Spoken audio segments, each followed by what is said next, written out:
5-stepper, I'm the leader of this ape shit.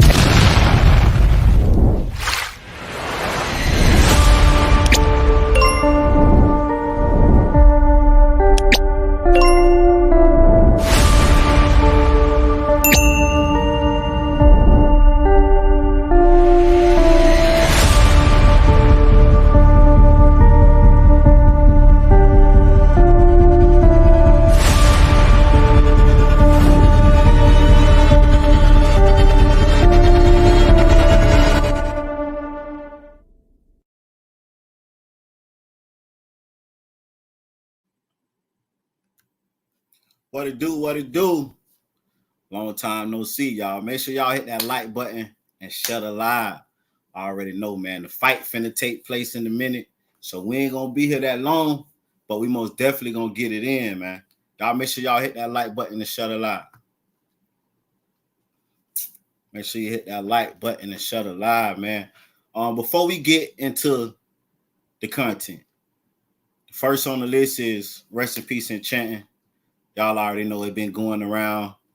She lost her life, allegedly overdose, or, her body shut down, allegedly. She was fighting withdrawals. But before I get into that, I'm going to just give y'all a little intro. You know what I'm saying? This is the Big 8 podcast. You know what I'm saying? It was time for rebranding. Y'all already know, triple threat. It started going out the outsides of the purpose. You know what I'm saying? I started triple threat to help people boost a platform, and then it kind of turned into a podcast. So it's like it did what it did. So it's time to something new. So we got Big 8 podcast, man. We will have guests come up and speak and politic on certain topics. But let's get into it, man. Your girl Enchanting, Texas rapper, beautiful young lady, beautiful voice, great artist. Enchanting lost her life a couple of days ago. Now, we don't know, was it an overdose? We don't know, was it foul play? But there's been a lot of speculations, and there's been a lot of talk between the guys that she was involved with. And one of her ex-boyfriends, he's pointing the finger at the ex-boyfriend / manager. But before I go into that, let me say this. It was going viral on Facebook. A reader came out, and she said she talked to Enchanting, and Enchanting came to her after she died.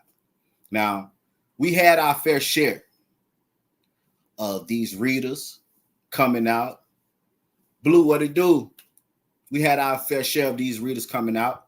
You know what I'm saying? And we got a lot of mixed emotions when it comes to readers. Some people feel like they be lying. Some people feel like they be clout chasing, and some people believe in readers. And I have talked to people who say they go to readers often, and they say they be on point. But just like anything, you know what I'm saying? Just like anything, it's gonna be people that's gonna infiltrate. It's gonna be people that's not really who they say they is. You know what I'm saying? Just like with the police, not all police is bad. So we can't just think, oh, it's a reader. She ain't, she lying. I don't know if she lying or not, but I will say this. The reader came out on Facebook, and she said that Enchanting came to her, and she read Enchanting. And she's saying that Enchanting was in a love triangle, and Enchanting previous boyfriend. Well, I ain't gonna even say previous. Boyfriend at the time, boredom, what it do, is the one that took her out. This reader said that Enchanting boyfriend put something in her drink that killed her. And she also insinuated to the family to run a thorough autopsy and check and see was Enchanting pregnant. Now, this reader, she got a lot of backlash. Salute. Javon, salute. This reader got a lot of backlash because they was like, you see how small Enchanting was. How can you say she was pregnant? Like, that girl didn't look pregnant. So as this reader getting backlash, another reader came on and showed text messages where Enchanting was working with her, and she was giving Enchanting herbs to get fertile and become pregnant. So the other reader kind of confirmed what the first reader seen. So I ain't gonna do too much talking. For the people that didn't see my video I just dropped, I'm finna play it and I'm finna break it down as we go. So I ain't gotta just read all of these, find these different posts that was on Facebook. It's in the video. Make sure you hit that like button, subscribe to the channel. If you're not subscribed, we're on the road to 100K. We'll be there in no time, man. Let's check it out real quick. And also, I'm gonna give y'all time to pull up, once we get done politicking. And I want y'all opinion, because at the end of the day, the family did hit the ex-boyfriend / manager with a cease and desist. Because the family was saying, hey, stop painting the narrative that it was an overdose. Stop painting that narrative that it was an overdose. Because the family feel like it wasn't. Now, from me listening to this guy do an interview, he said that she wasn't on the pills and she was going through very bad withdrawals. And it's like her body needed the pills during the withdrawals. And he think, or the way he said it, like shit, she died from having withdrawals. Now, I spoke on it in the video. I don't know about the pills, but I know it's certain drugs and certain opioids out there that if you don't have it and you've been using this drug, really abusing it, if you try to quit cold turkey, you can die. You can die. So, you know what I'm saying? I don't know if this was one of them situations. But let's get into it. Make sure y'all hit that like button, man. Shut it live.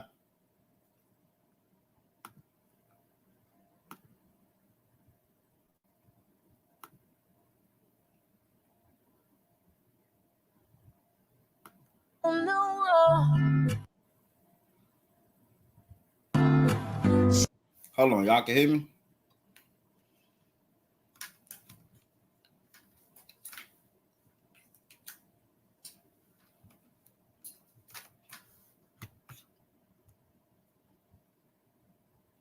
Hold on.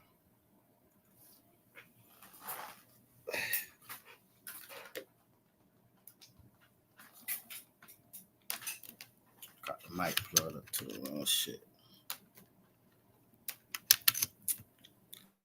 All right, I had to plug my headphones up. I was tweaking.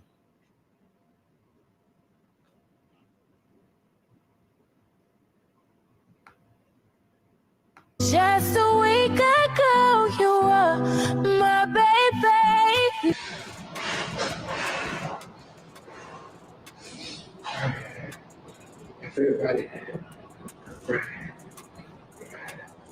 If everybody could pray for Jen. Enchanting death sparked many investigations online. When she first passed, the narrative around her death was that she overdosed. Chet had been battling with an addiction for years, but close sources say as of last month, she did stop taking pills, and she was on the road to recovery. So when she passed, it left everyone confused and assuming it was foul play. Then accusations came out yesterday that Enchanting was in a love triangle, and her main boyfriend was the one that allegedly put something in her drink that led to her demise, because he was upset when he found out she was involved with other men. Now, before we get into that, let me take y'all back. According to her manager / ex-boyfriend, Johnny Damn D, he told Scope that Enchanting was living with roommates while she was on her journey to recovery, and withdrawals was getting the best of her. He said she was throwing up and using the bathroom on herself. Now, he says they've been broke up for years and didn't link back up until April 30th. Hey!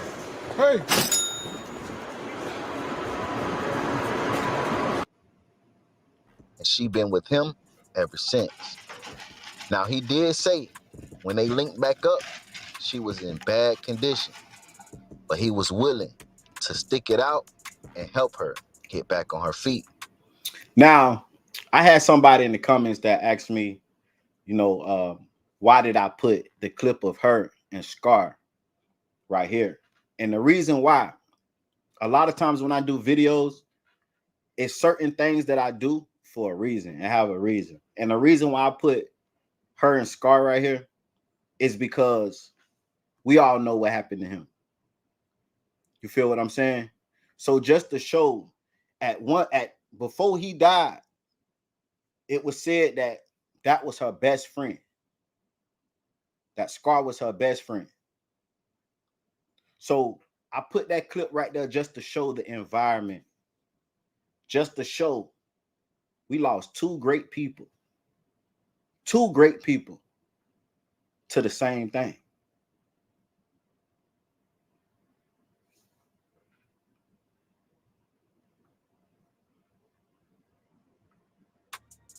As of today, he posted multiple messages where he was begging her to get help.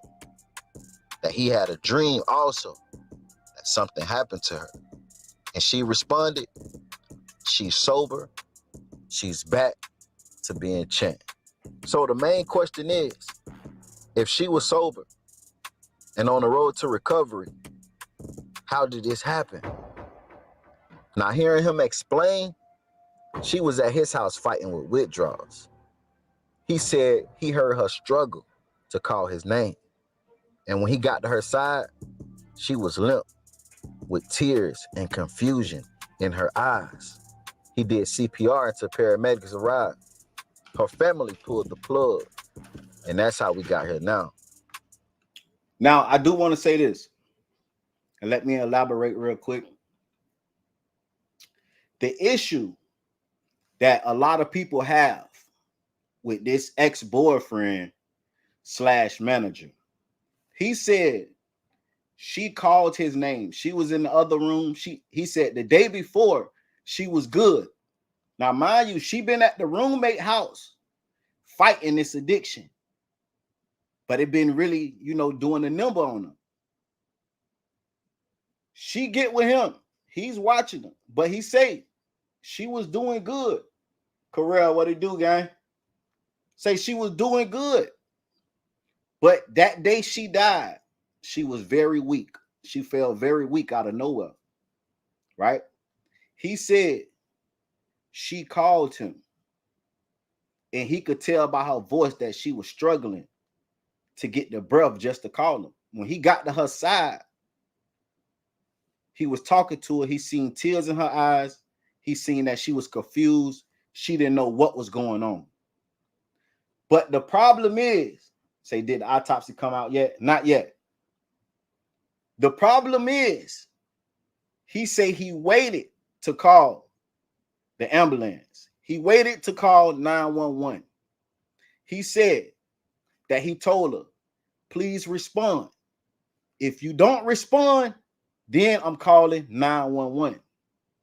A lot of people felt like he should have called 911 ASAP. Now, let me just play devil advocate real quick.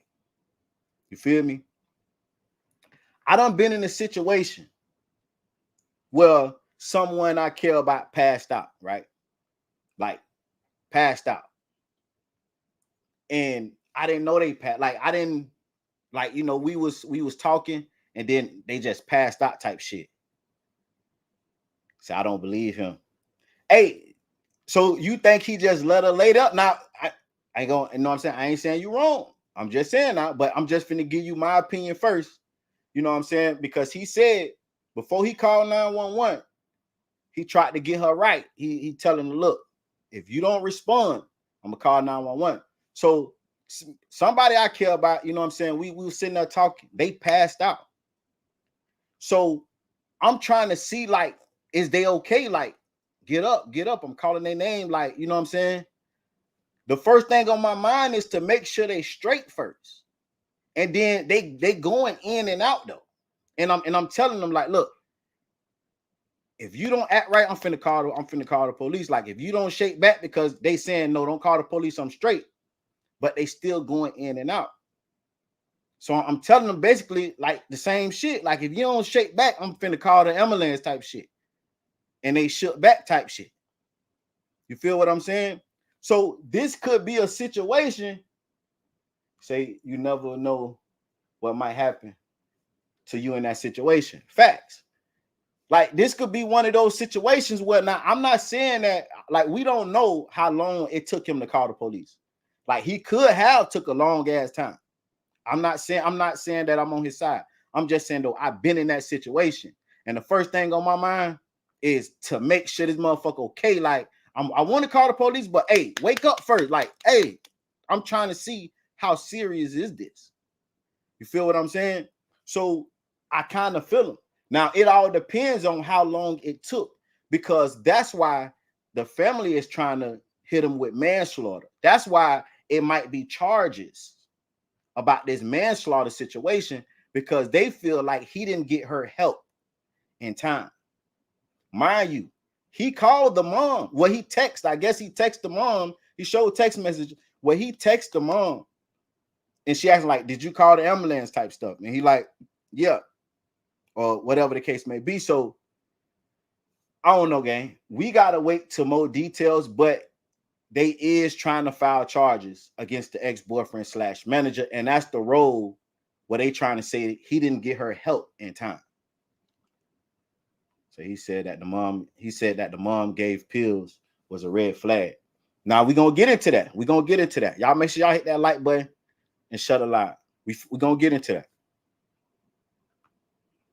One thing I heard him say, that she was deteriorating over the years, and he feel like she knew she was gonna die. She called him to spend her last days with her. Now I want to say first off, I felt like that's bullshit. You feel what I'm saying? I don't know, gang. But he said over the years she was deteriorating from the pills, right? And the reason why he said that because they was together like 4 years ago, right? He said when they got back, when they linked back up, he said she was a totally different person. He said she wasn't the person that he knew. So I don't know if he's saying by looks. I don't know if he's saying by personality, but he's saying due to the pills, she wasn't the same person he was dating years ago. And he said over the years, her body was deteriorating from the drugs. Now, I looked at old videos. I looked at new videos. I can't really tell the difference. Only thing that I can really see is that she's skinny, but from the old video, shit, she been skinny all her life. So I can't really tell what is the big difference. You feel what I'm saying? But it might be like we don't know what she looked like in those couple of weeks or days before she passed. So we don't know unless it's videos that we know for a fact that this was around the time right before she passed.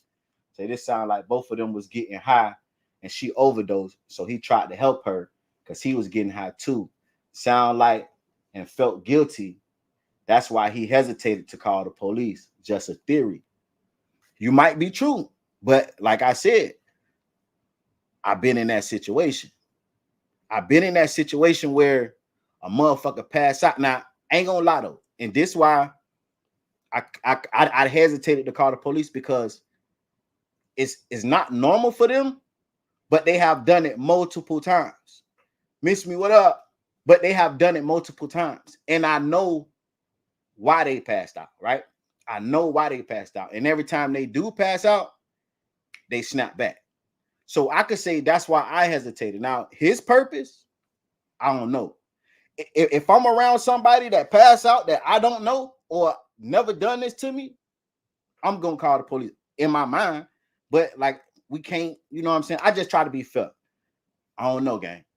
Like Karel could be right. Like they could have been doing shit together, or he could have had drugs or whatever around the house. He could have had something illegal, like he trying to get shit straight. Because I have seen a lot of situations where something happened to somebody in the house and the motherfucker will wait to call the police until they get everything out the house. So Karel might be right. Like they was doing this shit together, or, you know, he could have just panicked. But I don't believe that she knew she was going to die and she called him to spend her last days with him. I don't believe that. I don't believe that. Y'all make sure y'all hit that like button and shut it live. do want to say, Johnny D say the family knew the withdrawals was getting the best of her. So they sent him pills to give to her. But he refused because he didn't want to contribute to the problem. He felt like if she had an addiction to pills and she was going through withdrawals, why would the family want to give her the same pills that she's addicted to? But seems like from my understanding of what I heard from his testimony, her body shut down from not having those pills. Now, I do want to say this. I have heard many people say when it comes to drugs like heroin and meth and etc., that people's body do shut down when they don't get it and they die. So a lot of people in the street, they say when they in that kind of field and these people come to them with no money and ask them, can they get it? They say they give it to them because their body are shut down and die. Now, I just want to say this. Now, I don't know. I never had, thank God, I never had addiction to nothing. I don't know, because I seen some people in the comments that say that they was addicted to drugs, they was addicted to pills and meth and etc. And one person said that it won't do it off pills, but then another person said it will.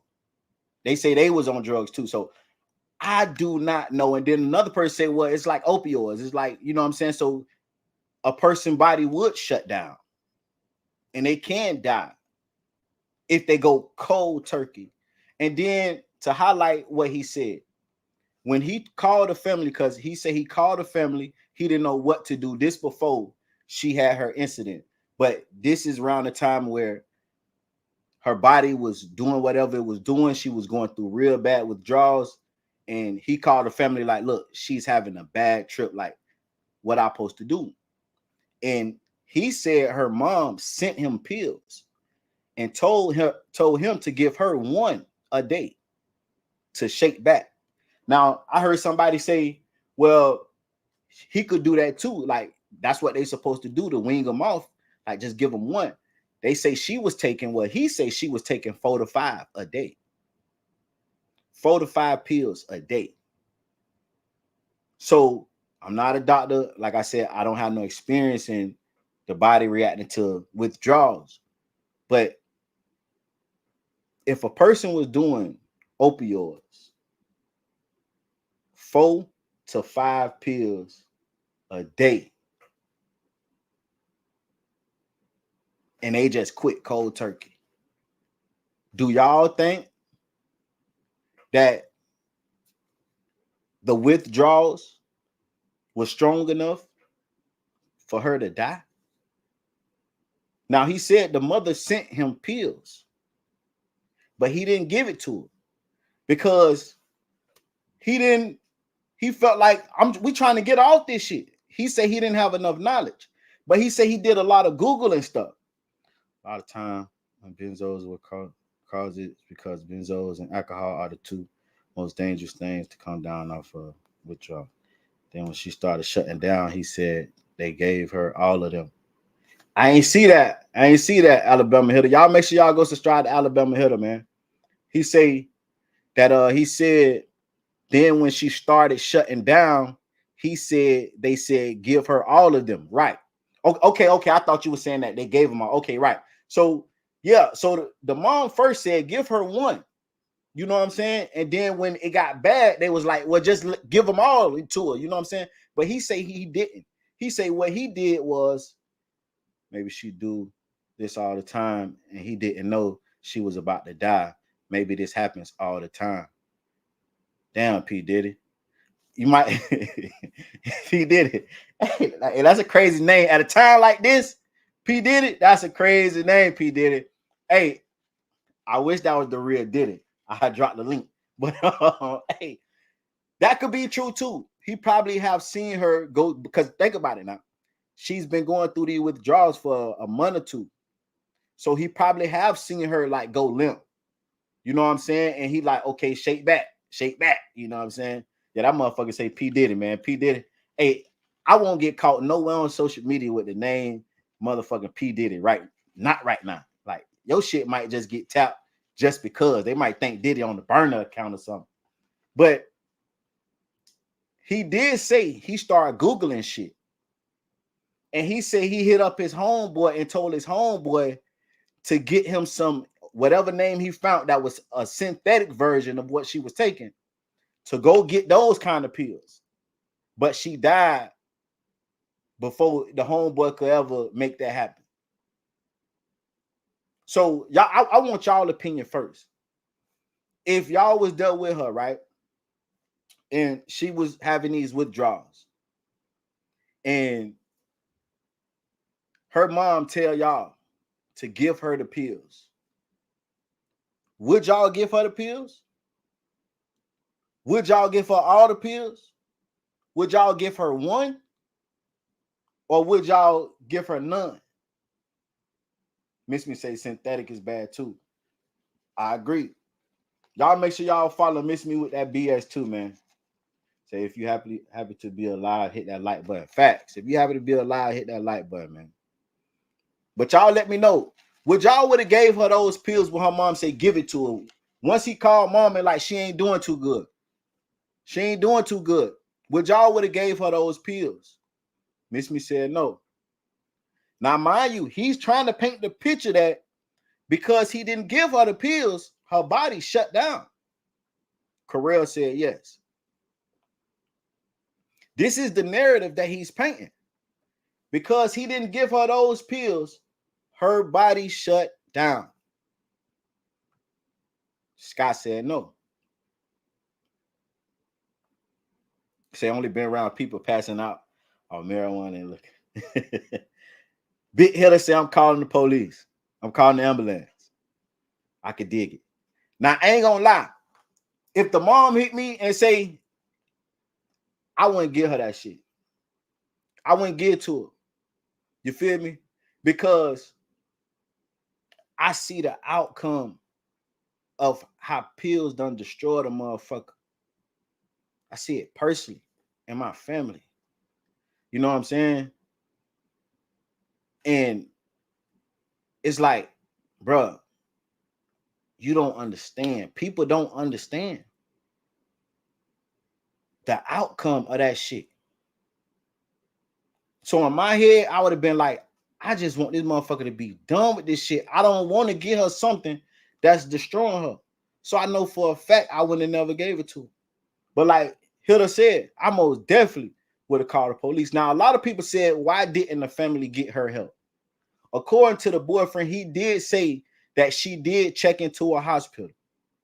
But the hospital didn't make her a priority because they were saying that drug fiends and stuff like that wasn't the main priority.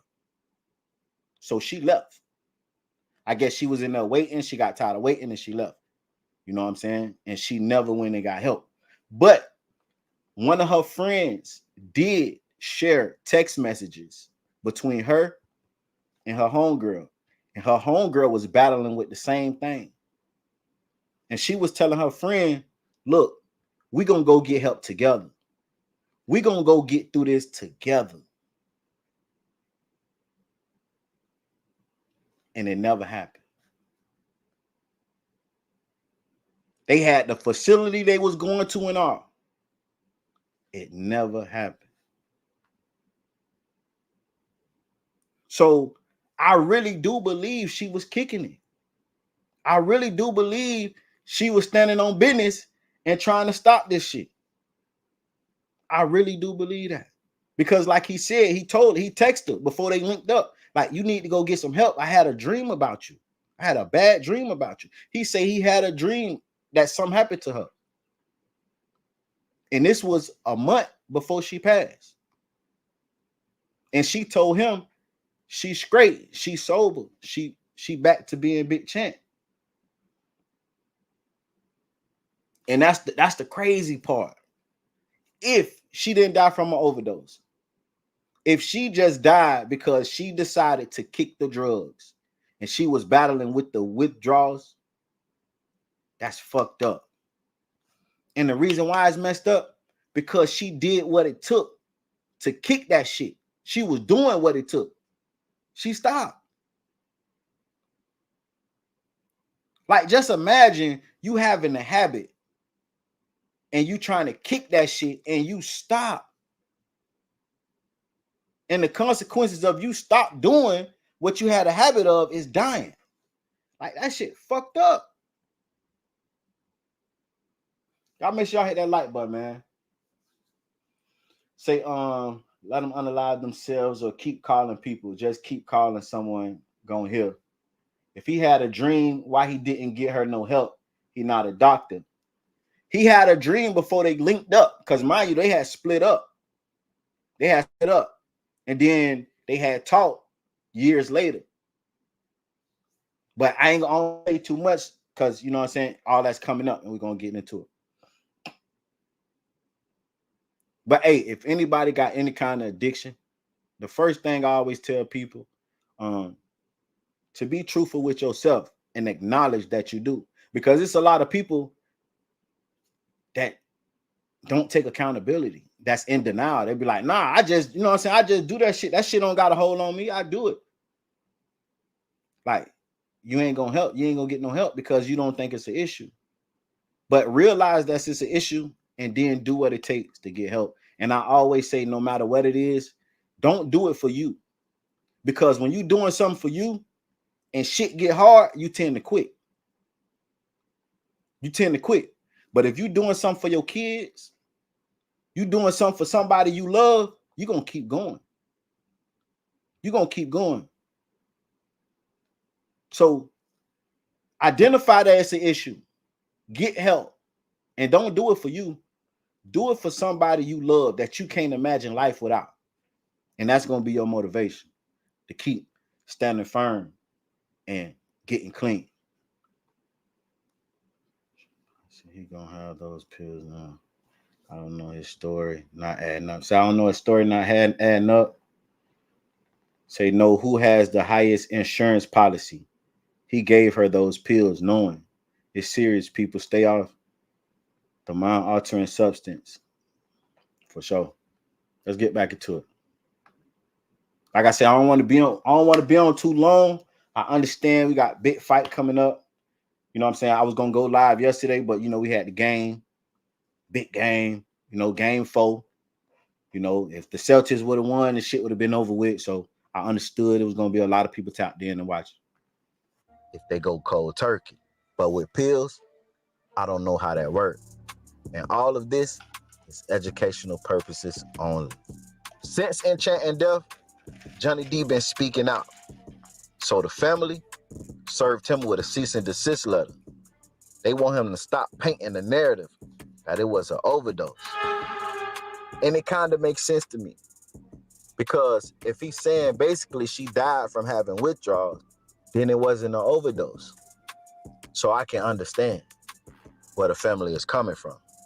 Now, let's get into what y'all came to see.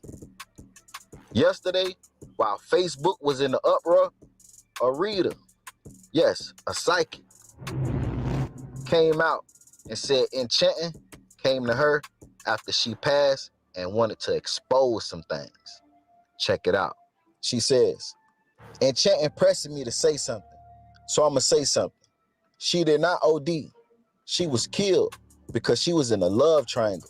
And whoever the main person she was dating was mad as uck about this because she was planning on leaving him. Slipping something in her drink was the easiest way to get away with it. But I've been seeing this since yesterday when I first saw her picture, and I had no idea who she was.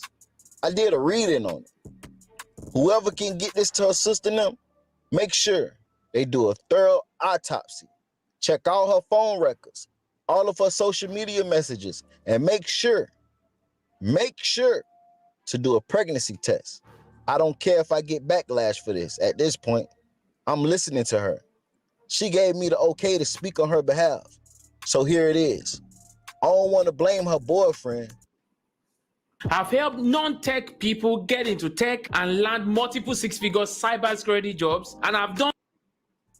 But he was the first person to say she was dead before she really was dead. And my spirit felt funny reading his post. Confirmation came after I seen the post that's going viral with her and them dudes. She deserved justice. She wanted because she wasn't ready to die. And if y'all get mad at me, I don't care because my hands is good. I know all of this because she had me do a reading on it. She keeps showing me a heart necklace. I don't know why, but yeah. Now, I told y'all a lot of times I put shit in videos, thumbnails. It represents something. If you look at the thumbnail on this video, it's like a love triangle with a heart in the middle and two lines coming from it. And the reader said she keeps showing her this heart necklace. So as of right now, we don't know what's going on. Iceberg, what it do? So let's just speak on what this reader said. Blender, what it do? Y'all make sure y'all go subscribe to Blender Bars, man. So the reader said that first thing I want to speak on, that the boyfriend was mad she was involved with other men and he put something in the drink, right? But then the people don't know that the dude Motion God, he was the first one to come out and make a post. Now you had the ex-boyfriend / manager.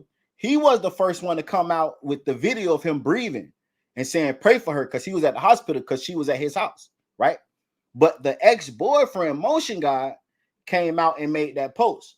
And what the reader was saying is, reading his post, it made her feel a little crazy because he was speaking as she was dead already. Now, mind you, I kind of agree with her and I understand what she's saying, because when he first posted, and I went and looked for the post, I can't find it. I went and looked on his Facebook where he posted it at. It's not done no more. It have been a lot of messages and posts that they heard him and the manager posted. They've been deleting them motherfuckers. But that first post, that Motion God, the ex-boyfriend, one of them, he posted. I don't remember it vividly, but it says something like this. He posted about 3-4 videos of her and him, and he said, I tried to save you so many times. Why you did this to me? Or you hurt me, or something in that category, right? But in the caption, he said pull through. So on his actual post, he did word it like she was dead. Like he tried, like he saved her so many times. It was, and it's like, I'm trying to save you, and you just went out on me with this one. You know what I'm saying? So in his original post, he did make it seem like he was saying she was dead. But in his caption, it says pull through. So that's why she said when she read his post, she felt a little weight. But a lot of people was thinking he was the boyfriend. Motion God, Bandman, is not the boyfriend. He's the ex-boyfriend. Let's keep it going. Just chill. Just keep it going. Now, all these guys that spoke out is technically the ex-boyfriend.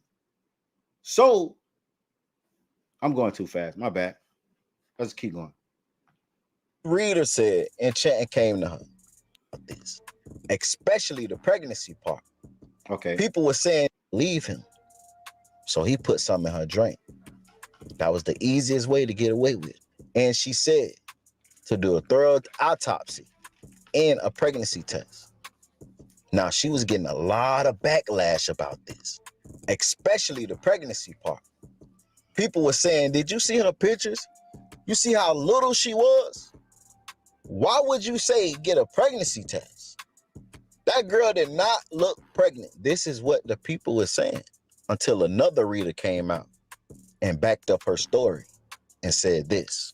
I see a lot of people saying, so Marissa Malone is lying about Enchanting and her pregnancy and etc. because of a picture. Y'all always swear us readers is lying. What if I told y'all I was her worker? We was aiming for pregnancy, and I've been broke all day hoping she didn't die pregnant. I wish y'all watch how y'all judge spiritual people. I wish humans didn't think they knew so effing much. I never cried so much. I just keep hoping and praying May y'all be blessed, because y'all swear everything fake, even with proof in your face. And she posted alleged text messages between her and Chant. And she giving Chant different herbs and stuff to use to help her get pregnant. So look, the first reader came out and said, y'all get this to the family, tell them to do a thorough check, because I'm seeing visions that her boyfriend put some in her drink. But make sure they do a pregnancy test too, because I'm seeing that she could have been pregnant too. And everybody was saying that girl wasn't pregnant, she was too skinny.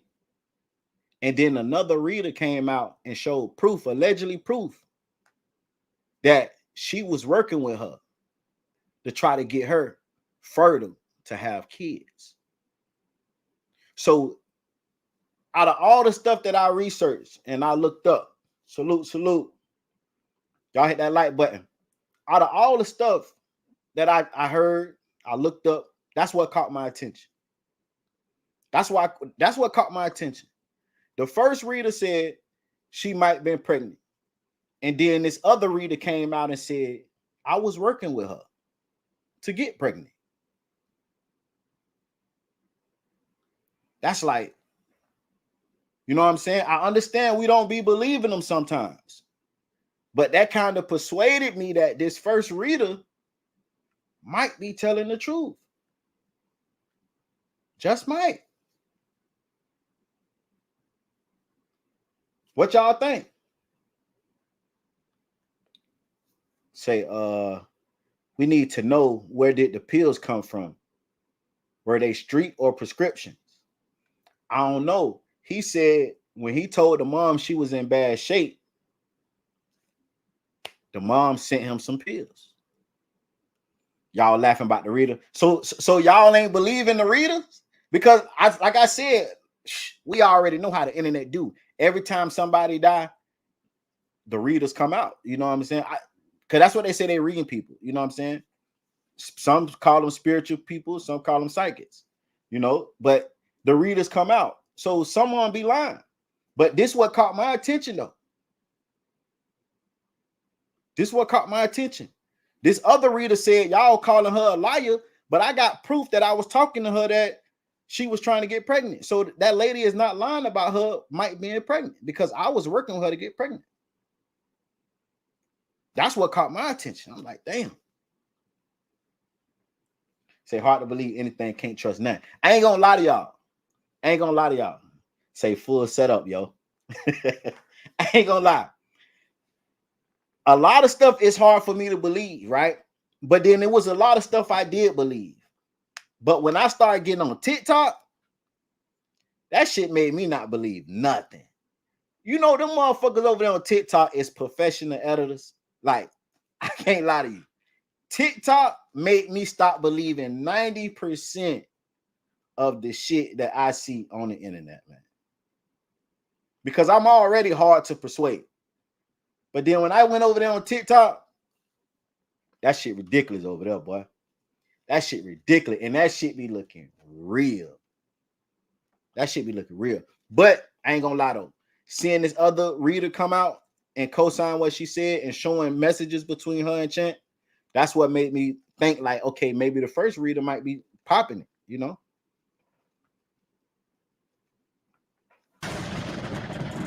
So she's saying for this other reader to come out and tell the family to check and see is Chant pregnant, because she seen a vision that Chant might be pregnant.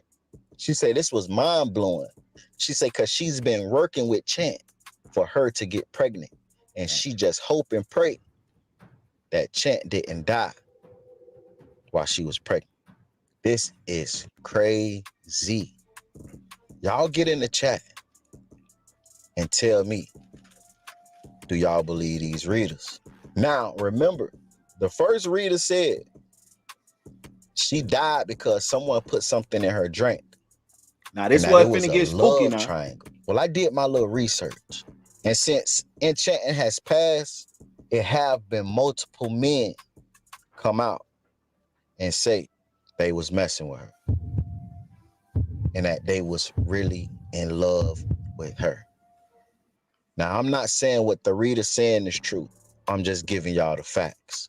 Now, let's start with the first guy that the whole internet thought was her boyfriend, and that's Motion God Bandman.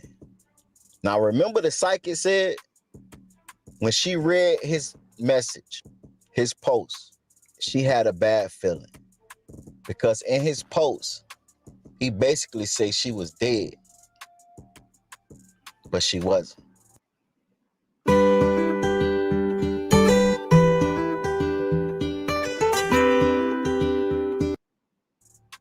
Now, I tried to go find that post, and I must say, I'm gonna fast the forward because I early already post- spoke on that. so he erased everything that he posted yesterday. Now, Motion God, I don't know why he deleted his post that he posted when it first happened, but I remember what this reader is saying. And he says when the reader says she was confused and had a crazy feeling reading his post, I understand. On my mama, I went months without talking to her. Now, this right here is Motion God letting it be known that, well, he ain't letting it be known, but this confirmed that he wasn't the boyfriend at the time because social media thought this was the boyfriend because he was the first one to come out and make a post about her. Now, remember, Johnny D, he the first one to come out doing that little shit like he couldn't breathe, like he done ran 1,000 motherfucking steps, and like he was going into shock and hyperventilating. He was the first one to say pray for her and let break the news. But Motion God was the first one to come out, like, you know what I'm saying, and, you know, show pictures and shit. So they thought this was her current boyfriend. How do I know? Because he spoke on it. Listen to this. He said, on my mama, I went months without talking to her. After we broke up, she had a show in the same place my wigger had a show, South by Southwest. We bumped into each other.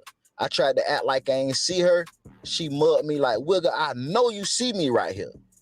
After that, she instantly came and spent the night with me.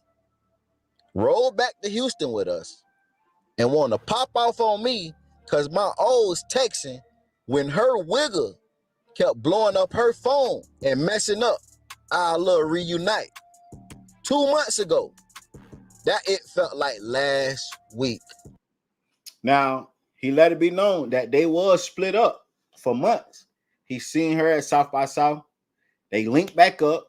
She went back with him, and her boyfriend started calling. So he's confirming that Chant was in a relationship. It wasn't with him, but it was in a relationship. And to confirm what he's saying is true, Big Moochie Great, the rapper, Big Moochie Great, he responded to this. And it slipped my mind. I got the screenshot, but I forgot to put it in the video. Big Moochie Great said he remembered this day. He said he the one who took the picture. So Big Moochie Great confirmed what he's saying is true. That they met up again at South by Southwest. They spent the weekend together, and Chant boyfriend was calling. So as of right now, we got Motion God as an ex, somebody she was involved with before she died.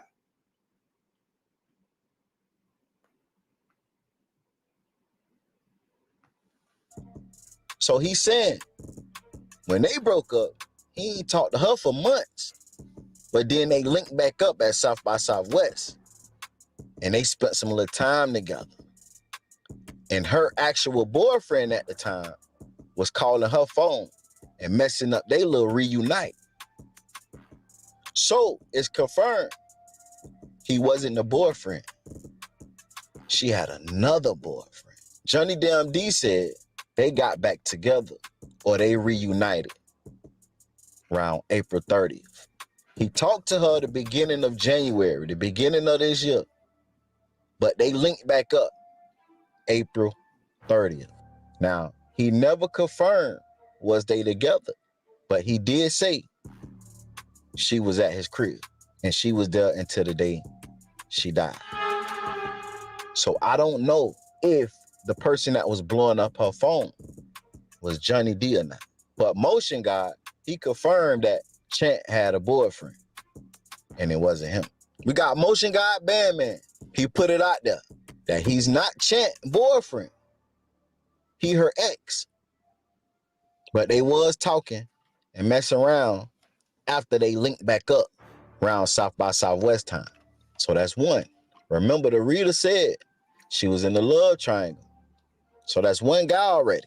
Then another guy named Jeremy Hutton, he posted and said, you know what's up with me and you. We had numerous talks about what we could have did differently to get you back in your mode.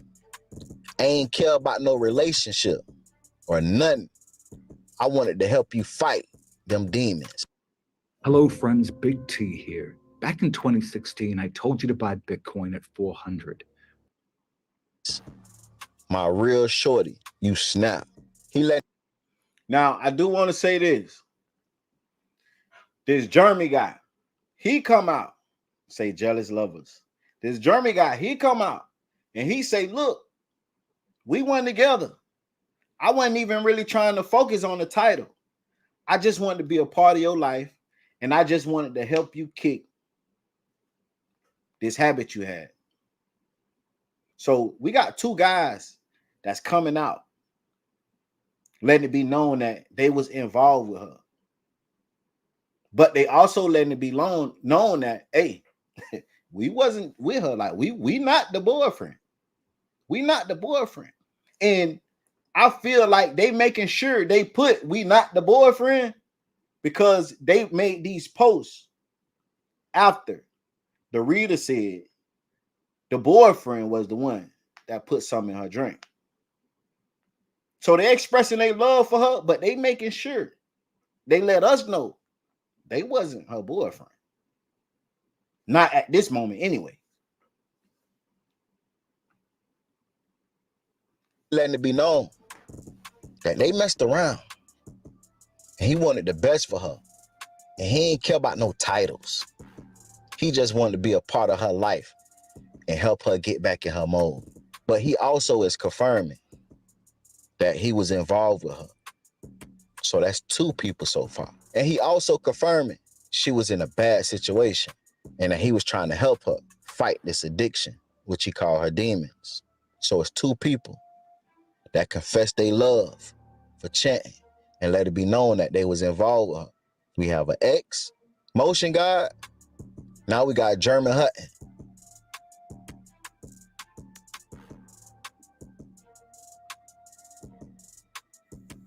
Now, before I play the video, this is Jeremy Hutton, the other guy. He posted this yesterday, well, day before yesterday. Because I did the video 2 days ago, but I put it out yesterday. This guy loaded up a video of her going off saying, like, you know what I'm saying, she gonna spaz out about it. But I just feel like it was the wrong time because of the ending of the video. So y'all make sure y'all pay attention and listen.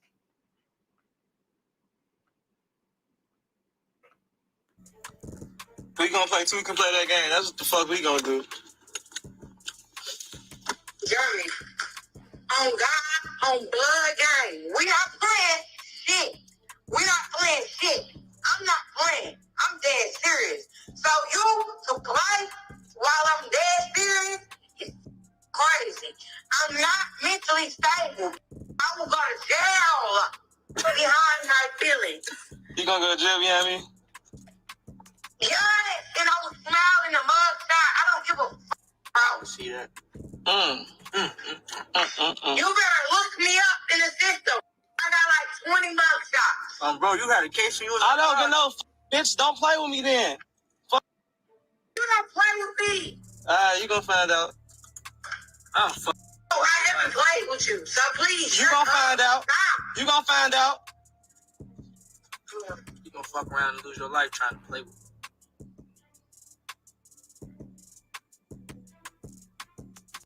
Now, this caught my attention because now you know, when you in a relationship or you mess with somebody and they be like, don't play with me, I'm gonna fuck you up and da-da-da, like, bitch, I'll kill you, whatever the case may be. You know y'all how y'all like to talk. But what caught my attention was, you see how she on back down? You say, yeah, that was horrible timing. Facts. You know what I'm saying? Like, why would you put, bitch, I kill you? Why would you put a video up of saying you would kill her when it's going around that she was allegedly killed? Like, that's crazy. But what caught my attention was, we see her mouth, right? We see how she, like, not to be played with, like she on that. But when he said, bitch, I kill you, like, she shut up. She didn't even respond back to it.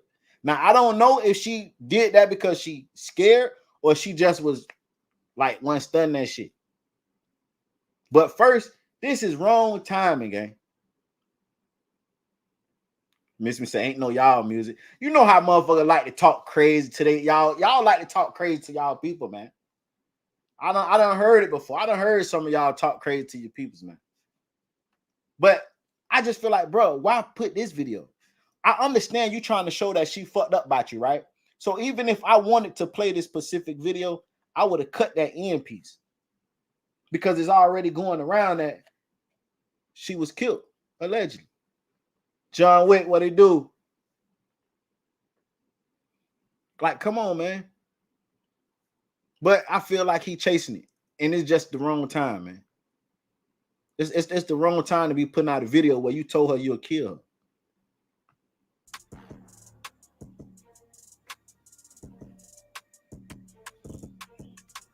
She was quiet for damn near 40 minutes, 40 seconds.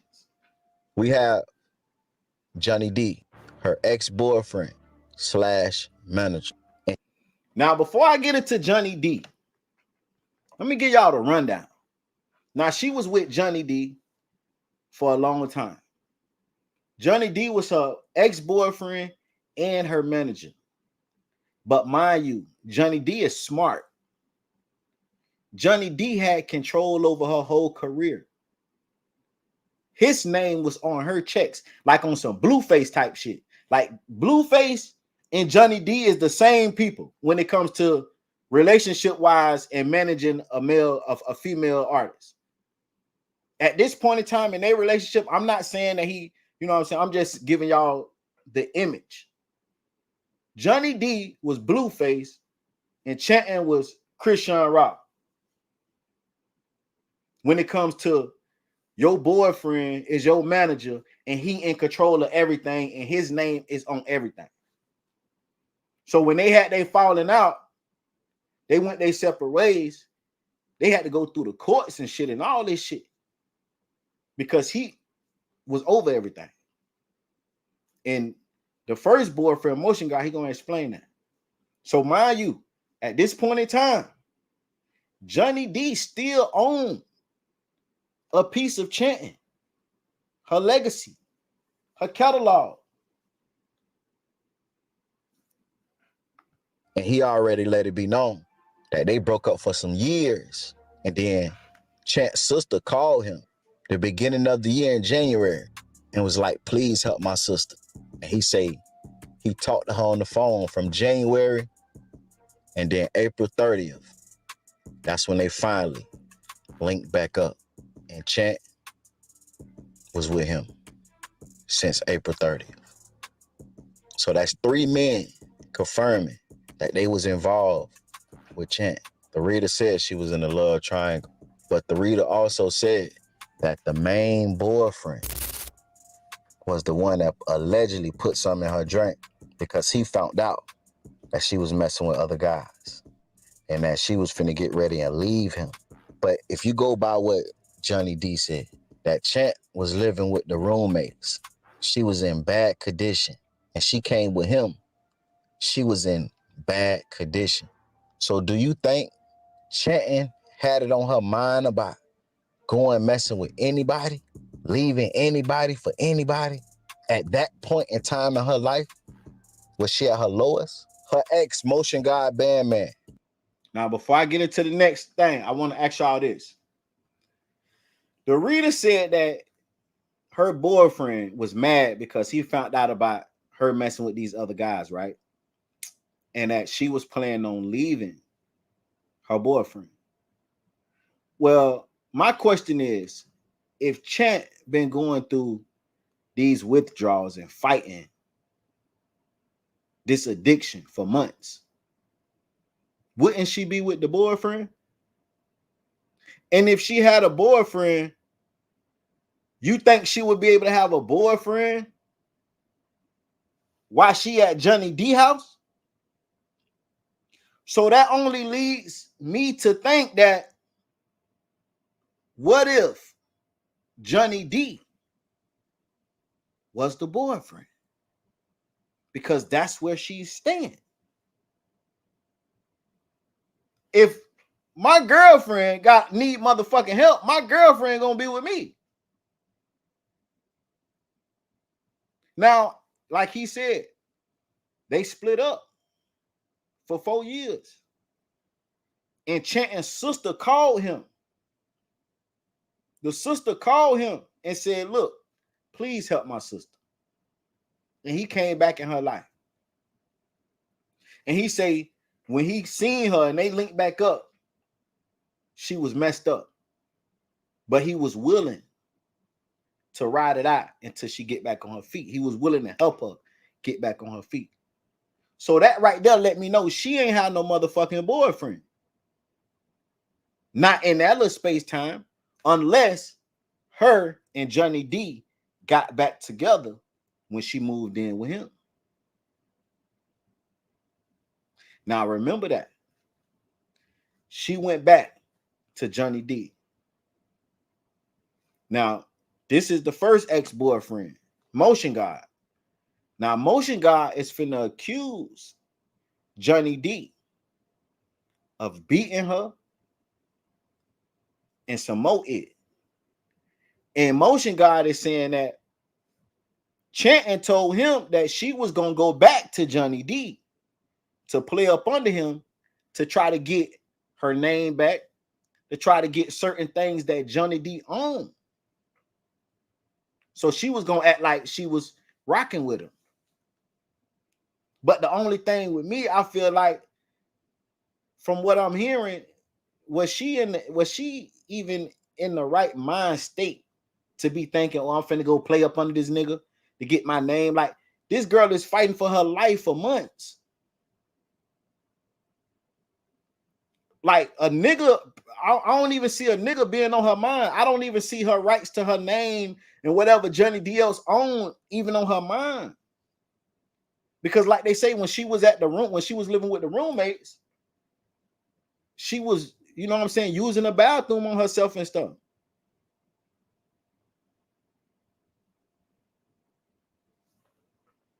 So now we got all three guys. And now this first ex is finna come out and point the finger at Johnny D. Y'all make sure y'all hit that like button too, man. And if you're not subscribed to the channel, subscribe to the channel.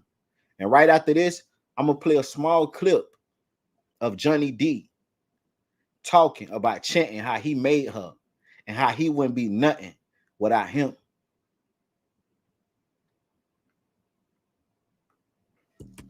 He shared another video today, 6 hours ago. He said, I know my... Hold on, man. Lively Cut say Enchanting was out here really enchanting brothers. Don't do that, man. Don't do that, man. Don't do that, man. Rest in peace to Enchanting, man. Y'all know how that shit go, though. Let's be real, because technically, from what I'm seeing, all of them was exes. So is she wrong? Because it looked like she was single. So is she wrong for messing with whoever she wanted to mess? But I can't say, like the nigga Motion God said, her nigga was calling when she went back to him. So, hey, man, but, you know, she gone, man. But y'all know how that shit go, man. It's 90% of females that's out here got some on the side. 90% of men that out here got some on the side. Or if they not got nobody on the side, they got somebody that they gonna call when they fed up. You know what I'm saying? You know how that shit go, man. And especially if you got money. It's a whole nother story if you got some money, man. Say this video was crazy for sure. My girl, this not her. You can see she weak. Her lips busted. Look like the eye black under the makeup. Her whole left side looked like something wrong. When he walked off, she put her face in the camera saying help without saying help. One thing about Chant, she ain't letting anybody use that phone. Look how he watching her. And she watching him with the phone. Everything forced. The music is forced, and you can tell she's scared. She going with the flow, but crying silently in the video. This video a week ago, she used to tell me how he used to beat her, make her put him on her live, or make her get on live, control. Now, this is her phone. So the ex-boyfriend, and I should have let it play a little more, but the ex-boyfriend is saying that this guy been abusive. He's saying that it looked like she got a black eye. It looked like she calling for help. It looked like she's uncomfortable. He going through her phone. She's looking at him through the corner of her eye. Mind you, they on live. They on live. You know what I'm saying? The ex-boyfriend say, look, Chanting ain't with that bullshit. Chanting ain't finna really let you get that phone. Cause 9 times out of 10, you know it's I'm in that motherfucker. So he's saying Chanting ain't finna let you get that phone, gang. Control everything she did before she got with me. He was over all her music. She left him physically, but he owned the name Enchanting. So when she got her big check from Gucci, he signed off and kept it. Paid top dollars to lawyers to get her name back. Still no luck after she signed. Though she packed her clothes, snuck away, moved to Atlanta with nothing in 2020. Months before I met her, and didn't have nothing but her name. Every dollar she had, she made for herself. We met and went up after that. I remember she used to stay telling me he got control over her money, like streaming in it. She used to tell me she was gonna play under him one day to get her rights back to her rap name. She looked like she felt trapped on this video. She thought that he was gonna be righteous about that paper. With no problem whole time, he trying to get her back from running away. Y'all ain't getting away with this. I know they took advantage of you, love. All for that money. I'm front line about you. You know this. It was bigger than money with us. That's why your folks ain't like me. Get your rest, baby. For life. I'm trying to crash about you. I don't want to talk to nobody. Uck 'em. So Motion God Bandman is saying. So I want to go back. And he's saying in this video, it looked like her arm messed up. He's saying it like she got a black eye. And it looked like she's calling for help. Now, I kind of feel like he might be right with the arm thing. Because when he gave her this food and these drinks or whatever it is, that bag was falling. And you see when it fell, it spilled. You could tell, like, you already know if that bag fall, it gonna spill. She didn't catch that bag with that right arm. It's our left, but it's her right. She didn't catch that. She let that bitch fall and got it with her other hand. But I might be tripping because it might just me being able to look at it because he said something. But y'all, let's look back at this video and see.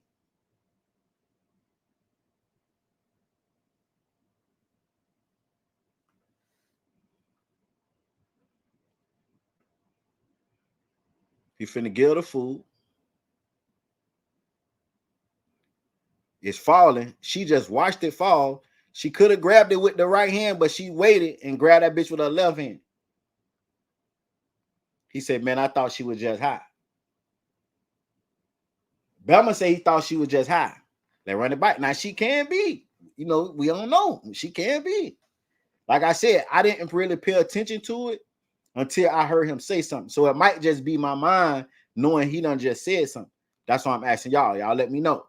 So watch it again. Now, this right here, when he's saying that she looked to the live and basically called for help without saying help. But I looked at it as she might be just reading the comments.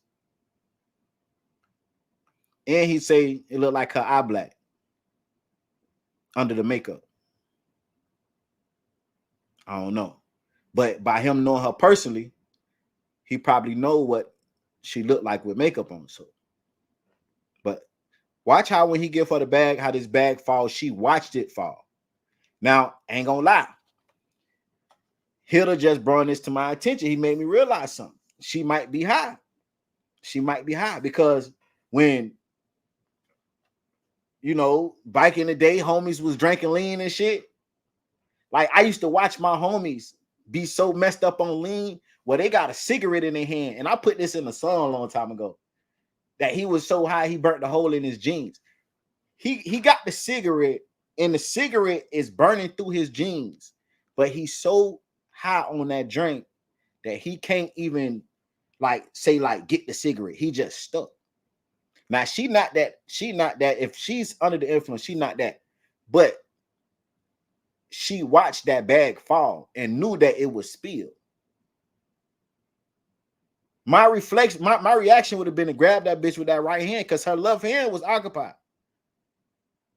But she watched it fall and then crossed over the bag and then grabbed it with the hand that was occupied. But Alabama hit it right. She might be just under the influence. Y'all let me know. Here you go again. And it seems like he upset about something. He done went through that phone. It seemed like he upset. Look how he get a pill. Like it's just he trying to keep his composure, but like it's just like it just seemed it's like I don't know. It's just his shit just changed. I wish I would have put. I think I put the original video, but I wish I would have put the original video in here because she's calling his name and he just keep going. It seems like he upset about something now that he done went through that phone, but I don't know. I could just be. Now he gave her the bag. It's 2 bags. She grabbed it. That bit fall. Or she didn't know it was 2 bags. Now that I look at it, he gave it to her all at once. So she maybe didn't know it was 2 bags. And when it fell, like she just wasn't thinking it was like drinks or something. What y'all think, man? Y'all think she was under the influence? Or y'all think her arm is so like her ex is saying? With us. That's why your folks ain't like me. Get your on the name. And that Chant only went back to him because she was trying to play up under him and get everything she rightfully owned. He also trying to accuse Johnny of abusing Chanting. Now, I don't know if this is true or not, but from the video, he says Chanting looked like her whole side. I think it was her left side. Y'all get them lights up, man. It's hurting. Let me fast forward a little bit. Okay. But now, somebody commented and it said, I've been here before, a face in the video to silently call for help. Now, that could have been either way because she could have put her face in the video to call for help, or she could have been reading the messages okay, hold on, from the live. Hold on. Okay. So Scott says she wasn't paying attention, honestly. And I thought about that when I just watched it again with y'all. That's why I say he gave her the bag, 2 bags at one time. She probably didn't know that other bag. It was another bag. Miss Me say, I just think the bag just dropped. Okay. That's fact. That could have been, you know. Boredom say they be plotting always. Boredom say they be plotting, man. Say after the phone, yeah. Like he seemed like he had a little attitude after the phone. Now this right here before the phone call. I think this right here before the phone call. When people hide that ash on the cigarette, it be long as hell. I'm telling you. Say, how old is she? I think she's 26 or 27. Why she on live with that Snuggie on? She don't look like the kind of girl that would go live like that. Maybe she's bruised up. Hilda say she got a Snuggie on. Maybe she bruised up. She got that Snuggie on. Boredom says, if someone keep hurting you, they're going to keep hurting you. Facts.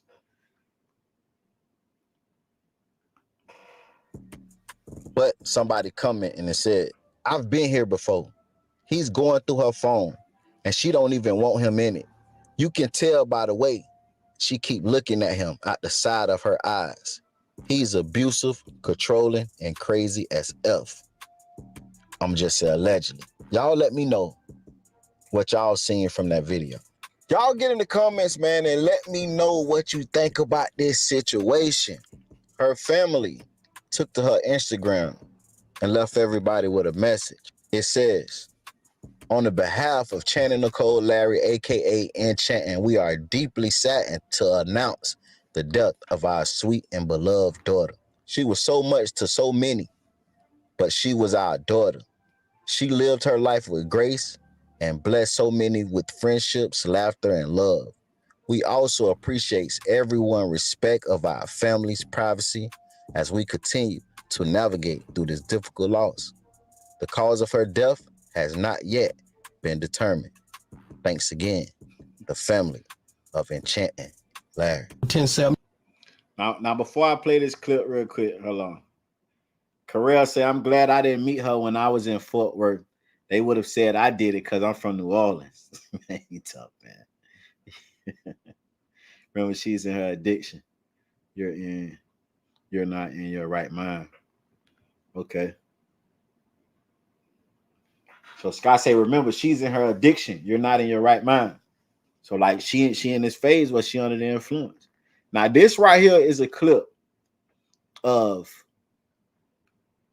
your boy Johnny D. And Johnny D gonna say, look, if it wasn't for me, she wouldn't have been nothing. And you know the favorite saying, goddammit, if you made me, then make another one. So if you made her, why the fuck you ain't make yourself? If you were he a rapper himself. So if you were so valuable in her life where you made her, why the fuck you ain't make yourself pop? Let's be real. 17. Let's talk about, I gotta ask you about Enchanting. That's the elephant in the room. When you look you up, that's a history that can't be denied. How important do you feel like you were to her career blossoming who she is? How important? Yeah. If I didn't exist, she wouldn't exist. He said if he didn't exist, she wouldn't exist. He said he made her. He made her. Now, hey, I could go into the, let me see it real quick. We're going to pull it up real quick. But he did explain why he felt that way. And he said he did everything for her. He took his vision. He took her vision and he made it whole. He did stuff for her that she wasn't doing for herself that an artist should do. But do that mean that he made her though? That just means he was very valuable to her life, to her career. Now, mind you, like the ex said, when she first got her check,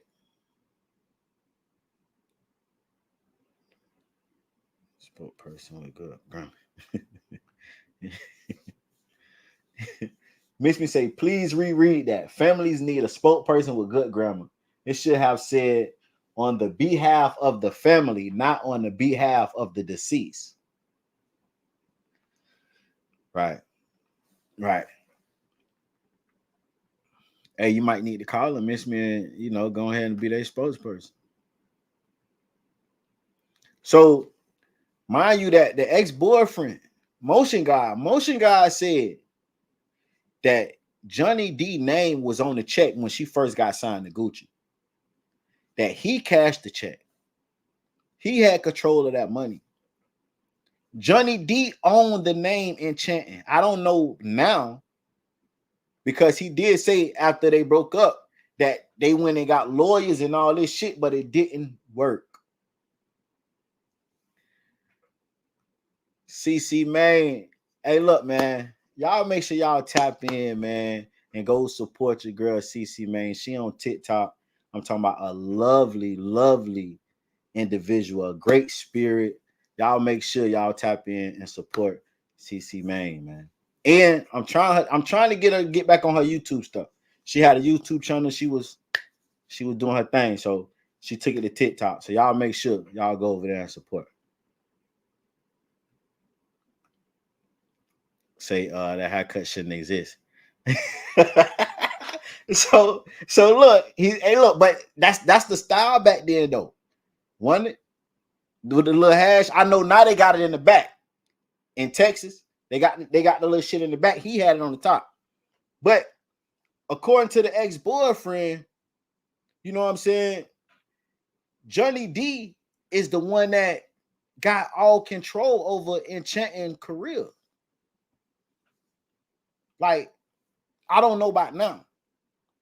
And I do want to say something. I hear a lot of people and I see a lot of people saying, look, the Gucci, the curse, the 1017 sacrifice. Enchanting wasn't even signed to Gucci no more. Gucci let her go at the beginning of the year. And a lot of people don't know why. She was trying to get out her deal with Gucci, right? And the way she got out her deal was she took her contract to a lawyer. And this for anybody, any artist that's in the deal that want to get out, that can't. She took her contract to a lawyer. If you have a contract and something in that contract is not right, where it's just like totally wrong or whatever the case may be, that contract is void.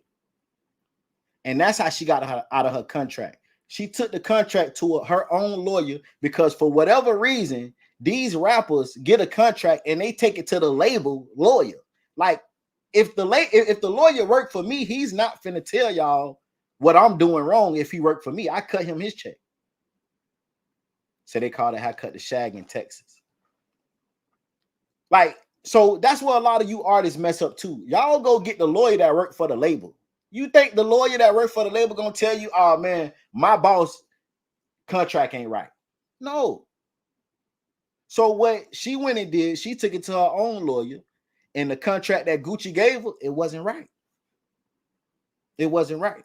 So the contract was void. That's how she got out the contract. And now she's in a whole new contract with a new label. I forgot what label it is, but she's under another label right now.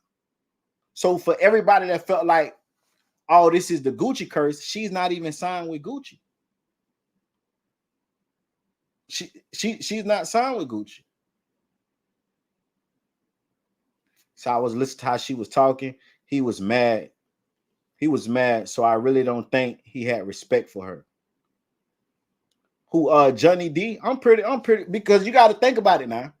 This is why a lot of people, Johnny D is getting a lot of hate too. And let me continue to pull it up.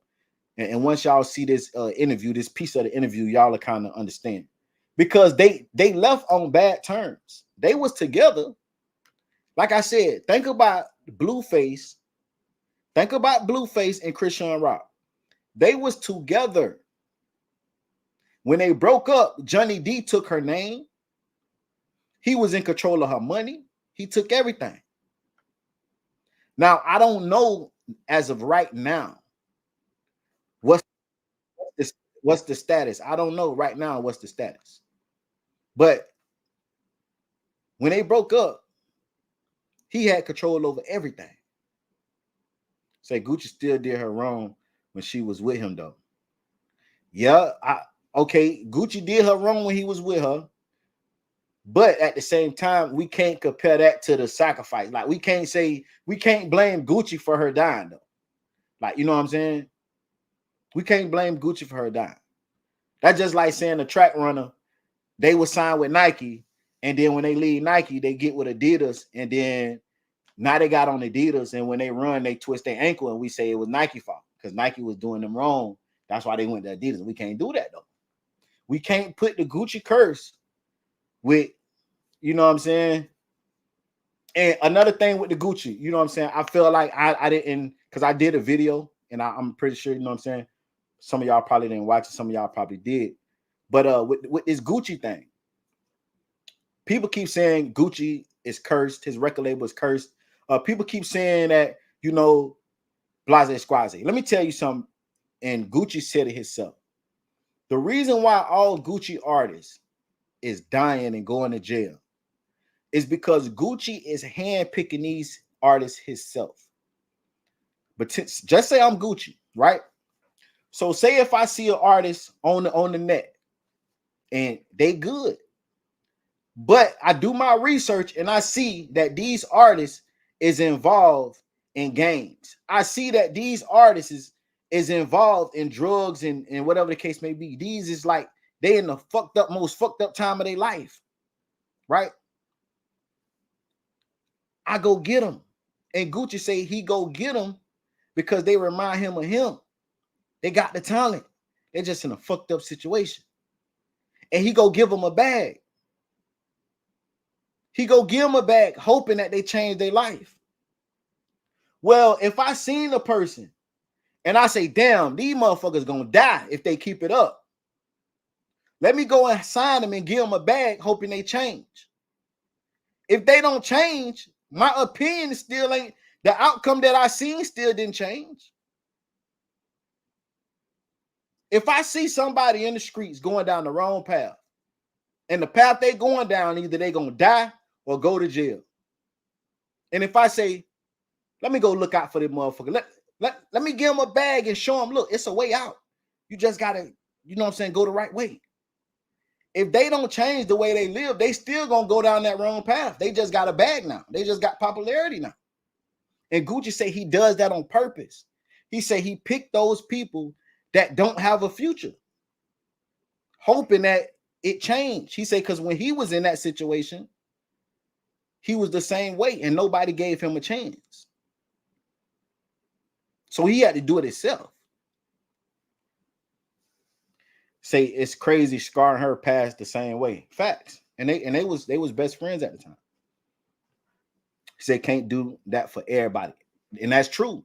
Because some people, they're not gonna change. Some people is gonna make them worse. If they on drugs, they just gonna get the best drugs now, and they're gonna do more. If they gang violence and they into it with the gangs and all this shit, it just gonna make them bigger. Well, now they got a little power, more people dying. 9 times out of 10, they're gonna get killed to go to jail. So I understand it. I understand it. It looked crazy, but at the end of the day, we kind of gotta compliment him because he's trying to do something. Now, some people may say, well, why he don't get them help? Why he don't put them with people to help change this and that, change this and that? And I agree. I feel like not just him. I feel like every record label should get artists, these young artists, when they give them a bag, put them through a class or something to teach them how to manage life, how to manage their money, how to manage just period. Because if you would have, like when I was rapping, if I would have got a bag, bro, when I was 21 years old, I was a totally different person. It's no way I would have survived. It's no way I would have been still living. I just don't. If I would have been rich at 21 years old rapping, it's no way. It was no way. I was into the streets. I ain't gonna even say that, but listen, bro, listen, let me tell you something. Sometimes you right, miss me, the money make them worse. The money make them worse. But that's why these labels should give these artists some kind of mentorship. Hey, look, do this, do this, do this, do that. You know what I'm saying? But at the end of the day, we have to remember this. These people is grown. I'm a grown man. You can't make me do shit. If I'm doing something in the streets, you can't make me stop being in the streets. If I wanted to be, if I had dreams of being the plug all my life, if I had dreams of being one of the biggest dudes in the street all my life, I finally get a bag. Now I can live out that dream. And this is what some of these guys is doing. These guys from the street was broke. They get these record deals. Now they're able to go back to the streets and be who they wanted to be. You ain't finna tell this motherfucker he 100,000 strong right now. You ain't finna tell this motherfucker don't go to the hood. Bitch, I'm going to the hood. Park the lamb on the street. All the bitches pull up. Everybody pull up. It's up. I'm the king. Like, this the vibes they get. So at the end of the day, these people is grown. But I do feel like the label should mentor these people when they come from the streets and get into the industry, because that's two different things. Say me on, you ain't lying. For real. People do it now. It don't even got to be $1 million. Motherfuckers get their income tax check. What the first thing they do? They want to show you they living good. They want to post on Instagram. They want to show the new car, show the phone, the money. They want to show the new clothes.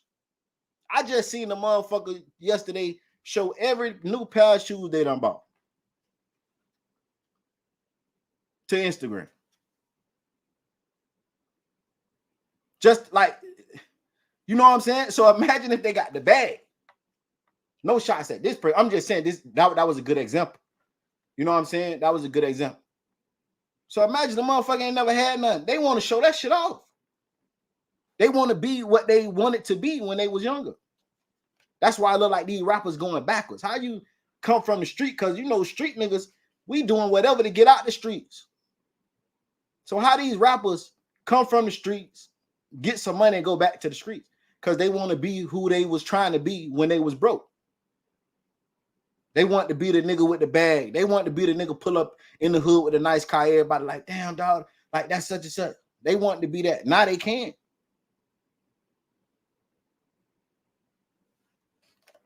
But this video right here, let me pull up this clip. I'm going to just play like 3 minutes of it. This is the interview of Johnny D after him and Enchanting broke up, after they split, after he owned damn near everything she had.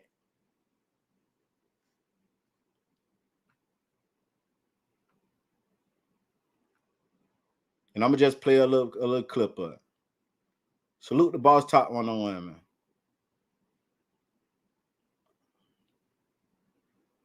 Look you up. That's a history that can't be denied.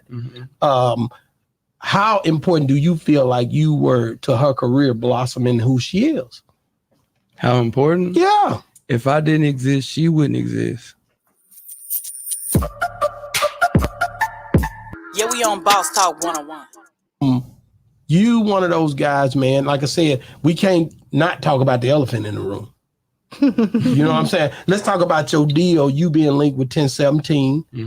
Let's talk about, I gotta ask you about Enchanting. That's the elephant in the room. When you look you up, that's a history that can't be denied. How important do you feel like you were to her career blossoming who she is? How important? Yeah. If I didn't exist, she wouldn't exist. That's how much. That's how. If you didn't exist, she wouldn't exist. She wouldn't exist. But what did you do to impact her so much that you felt like if it wasn't for me, you wouldn't be here? Pretty much anything you can ever think of an artist is supposed to do for themselves, I had to do for her. I took it. I took an image, I took a face, and I pretty much put everything together what I thought people would love. The music that I thought people would attract to. I posted the sexual content that people would attract to on Instagram just to build a page. Yeah, but you said something. You said everything that an artist should do for themselves. Yeah. So you saying that she didn't actually do anything? No, you did it all. No, I mean she had what part did she play and what part did you play? The face and the voice. That's all she played with. She was the face and the voice. What record labels do for artists is what I was doing by myself. A&R and all that. Everything. I had 10 jobs in one. I was writing the songs, recording the songs, mixing the songs, marketing the songs. So she didn't write her own songs? No, I mean, she wrote her own songs. I don't want to take credit away from what she did do. She did write songs. But there's a difference between a good song and great songs and hit songs. Okay, so you critiqued her song. I critiqued her style to where it was like, when I met her, she probably had a EP on SoundCloud with like 25 plays. But I seen the vision, and I took what her vision was and I added to it, and together we made motherfucking history. How did y'all meet? That's what I was about to ask. It was on Facebook. She was just like known in Fort Worth, in Dallas Fort Worth, as a pretty face on Facebook, Snapchat, shit like that. And hey, yeah, Karel, I'm with you, man. What the fuck is going on in Texas, man? That motherfucking haircut ain't it, y'all. Hey, who in here from Texas, man? That haircut ain't it, man. Like, who came up with this shit? Like, y'all can't be serious. And then the thing is, y'all knew that haircut was fucked up. So y'all took it from the top and y'all put it on the back. Hey, salute to y'all though. Boosie ain't got shit on y'all. On God. Boosie ain't got shit on y'all, man. But you heard him. He felt like he made her career because he did everything a label would do for an artist. He wrote the songs. He said she wrote her own songs, but her songs weren't that good like his was. So he critiqued the songs she did make and use. Pat G, what it do? Say it's called a Southside Fade. It's a Houston cut. Yeah, but Houston need to cut that shit out with that one now. I ain't, salute to Houston. You know what I'm saying? But god damn. Southside Fade, like, I'd rather be from the north with that one. Because fuck, man. That one, I don't even understand how that one even came about. Say Jordan had a coach. That don't mean the coach was better than Jordan. Somebody need to tell him that. For sure.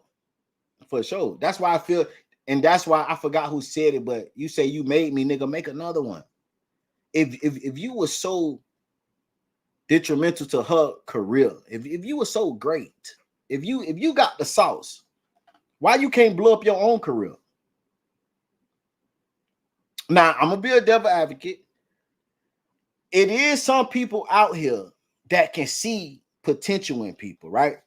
Maybe, and only thing I can look at it as maybe they vision and the tools they have is better. So say like, for instance, like when I be on YouTube and shit, right? And some people hit the panel, or I see somebody talking or whatever, or just say if I'm on TikTok or whatever the case may be, just by a personality, I can tell if they would be a good person or a good character or a good image on YouTube. I can tell that they personality will pop. You feel me? And the idea, as soon as I recognize it, the ideas go to boom, boom, boom, boom, boom, boom, boom in my head. I can tell, right? But at the same time, bro, if you was that good, you can't even make a little bit of success for yourself. Not a little bit.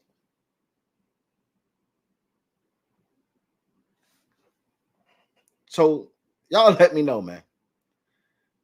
It was 3 people, 3 ex that came out and said they was involved with Enchanting. This reader said that her boyfriend, her current boyfriend, put some in her drink allegedly, right? My thing is, do y'all believe that Enchanting died from just withdrawals? Or do y'all believe when the autopsy come back, it's going to be an overdose? Y'all let me know, man. Let me know. And if y'all want to pull up before I go to the next, I'm finna drop the link. If y'all want to pull up, man. But I'm finna get ready to go to the next topic. I'm finna drop the link while I'm pulling up the next topic, man. Y'all make sure y'all hit that like button. The next topic, we got your boy Webby, man. We ain't gonna spend that long on it. We got motherfucking Webby in the house, man. And y'all know that Webby, his DJ, his touring DJ, just killed himself and his wife. But before he killed himself and his wife, he came out and exposed Webby, how bad of a person Webby is. Now, this is my thing.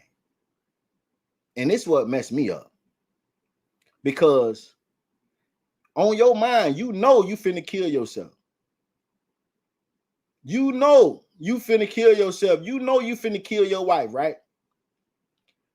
I would think that you would want to do something with the kids. I would think that you would want to leave a message to your kids or something. This guy went and confessed how bad of a person Webby is. Out of all the things you think about before you die, you think about Webby. That shit was crazy to me. That shit was crazy to me. Let me play the news clip real quick.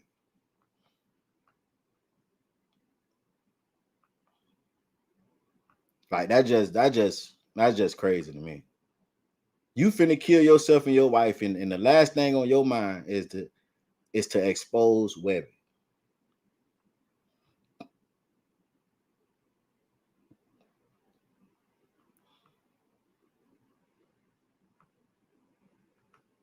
That deadly double shooting. News Edge reporter Eric Mock has the latest.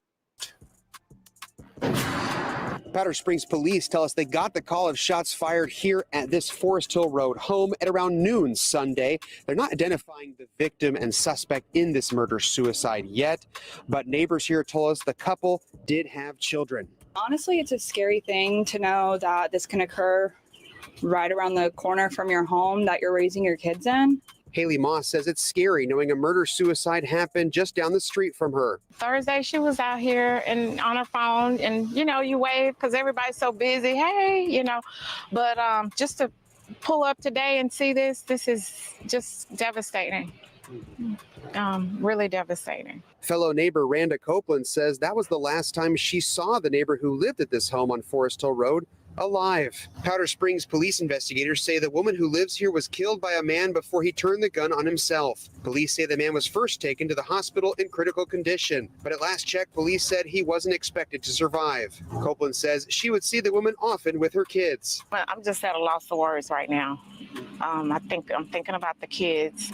She was really sweet, and I would say a good mother in a sense because I always saw her with her kids playing and, getting them for school, things like that. So, but she was a really sweet person. Investigators have not given a possible motive yet. Fellow neighbor Haley Moss says she just saw the kids playing in their yard on Saturday. We were coming home from Publix. They were in the yard catching lightning bugs, enjoying their innocence, and then today their lives are changed forever. So it's just really sad. Moss says she's also concerned for the couple's kids, who will now have to wade through this tragedy in the days and weeks to come. Our hearts go out to the family, the children that are left behind. I hope that they have a family to care for them. I know that I've seen the mother with the children. I know she was a great mom and didn't deserve what happened to her. No word yet from police on where the kids are right now, but they did promise us more information Monday morning. Now, before I get into that, Karel, what it do, gang? What's up, man? I had to pop in for the first Big 8 podcast show. Shout out to the chat, mods, everybody, man. We here. Do your thing, though. Appreciate the support. Let me just get you before we go to Webby, let me get you how you feel about this Enchanting thing, man. What you think about it all? Do you think it was an overdose? Do you think it was withdrawals? Do you think that the ex-boyfriend / manager played a part? Like, what you think?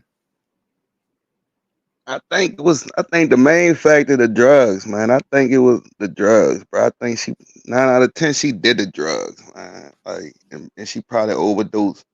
I believe that faster than she overdosed because she didn't have the drugs. You feel what I'm saying? Right. Why would it be that time she overdosed without the drugs? Like, she saw symptoms like days before that. You feel what I'm saying? Right. Okay, so my question is then, because you saying why was she well, because technically, okay, so if you die from withdrawal, that's technically not an overdose then. I guess because that's why the family is saying to him and sent the cease and desist, like, stop saying it was an overdose. It wasn't an overdose. So you feel like people don't die from withdrawals? Not like that. You feel what I'm saying? And it depends on the drugs too. Okay. Like heroin or something. You feel what I'm saying? Okay. They saying it's pills though, right? But I know you can do, you can be addicted to pills and it can have that effect like heroin though. Cause these pills, people need pills for a substitute for heroin. You feel what I'm saying? They getting the same type of feeling. Right. You feel what I'm saying? Right. Deja vu. All right. Now so look. I feel why her family, I want that narrative to be out there, because that's just gonna be her last narrative. You feel what I'm saying? I want your daughter to be look at it as an addict. She died from it. You want it to be like she was recovering and she died. Like, you don't want that. You feel what I'm saying? Like, period. If you was the fan, if it was right or if it was the truth or not, that's what I would want out. If it was my family member. Nah, facts. True. That's true. Okay, so Karel, but I do think that nigga clout chasing though. But do you think what you about to say? All right, so correct. You from New Orleans, right? Yeah. So this next topic is Webby, man. Webby DJ committed suicide and killed his wife. Well, he didn't commit suicide because he shot himself, but he made it to the hospital and died. I'm finna play. Let me get into the video, and then I want your opinion on Webby. Like, you know what I'm saying? What you think, how you feel about this right here, because, you know what I'm saying, it kind of like hit home a little bit. So, you know what I'm saying, I'm finna play the little video or whatever, and then I want your opinion on this Webby shit real quick. Gotcha. Folk, he made this tragic decision. He went to social media. He said, dog, DJing for Webby is a living hell. First, that wigger don't want to pay. Then that wigger don't want to see nobody around him shine. Like nobody, not even his own brother.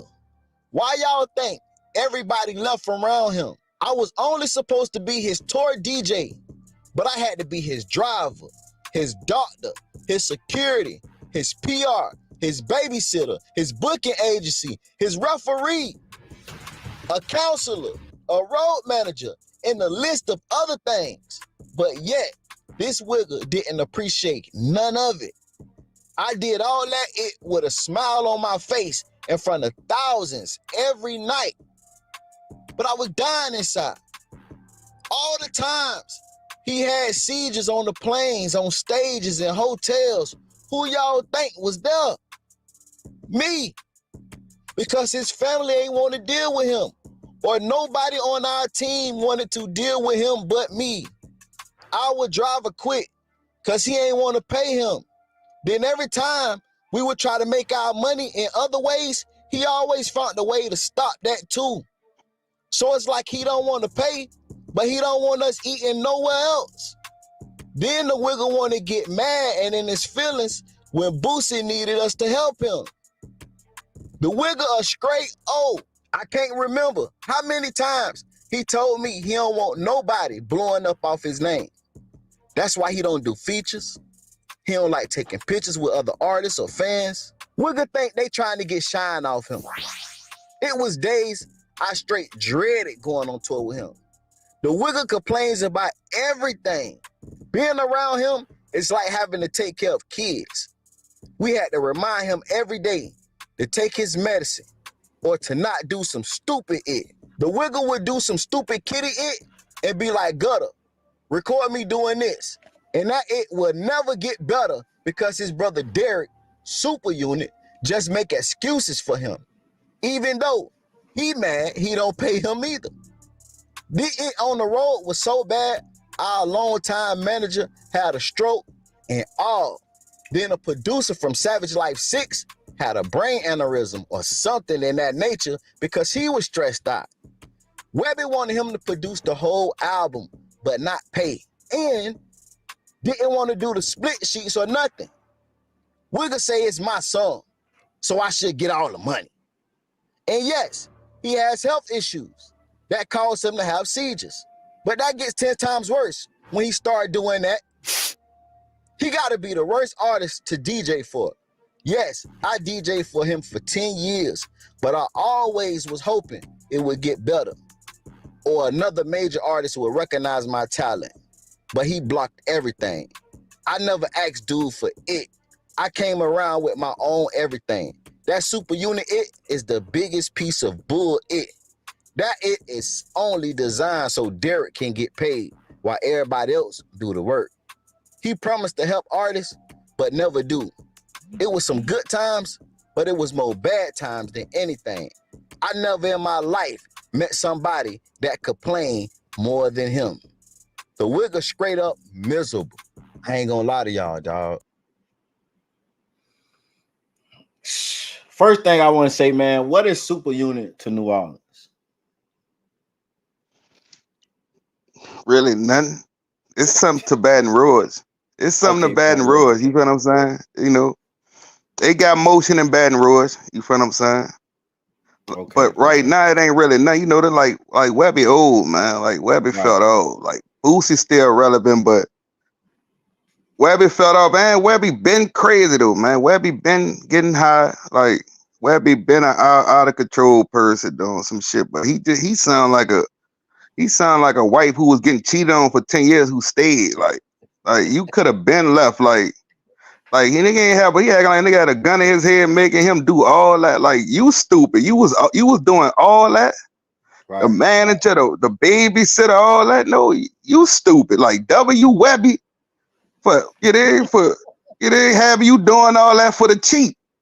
Cause you stupid. Like you a grown man. Like I can't blame him for a lot of the stuff he was saying, though. You feel what I'm saying? Cause he had the right, like 10 years you dealt with that. Like, stop it.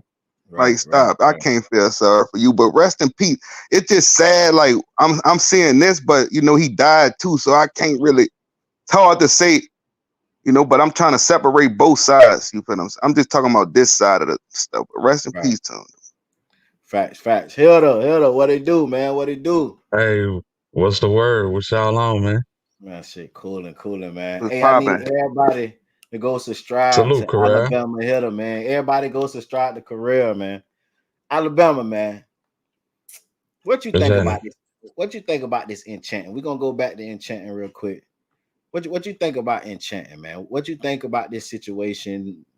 Like I asked Corral, was it a drug? Was it an overdose? Was it a situation where she just died from withdrawals? Do you think the boyfriend put something in her drink or gave her pills? Or what you think about this? And what you think about the ex/manager? Johnny Damn D is he a manipulator, man. He a manipulator, bro. Yeah, man. Real talk, I feel like that he used her as much as he could. When she got off from under his wing and she got back to Fort Worth, he had to reel her back in. And all of this talk about,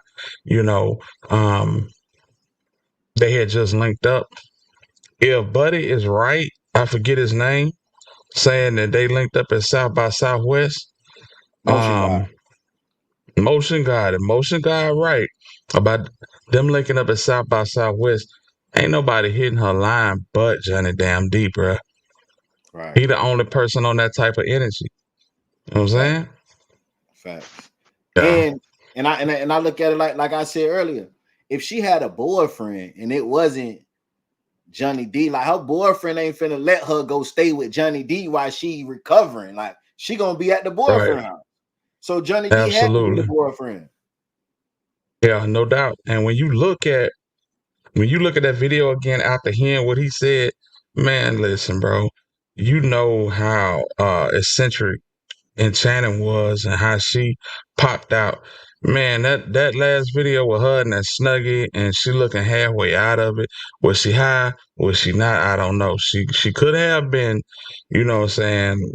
victimized and trying to cry out for help. But when I read that and was able to look at that video again, yeah, you can see some things. You can see some things different. Okay. Now, go ahead, my bad.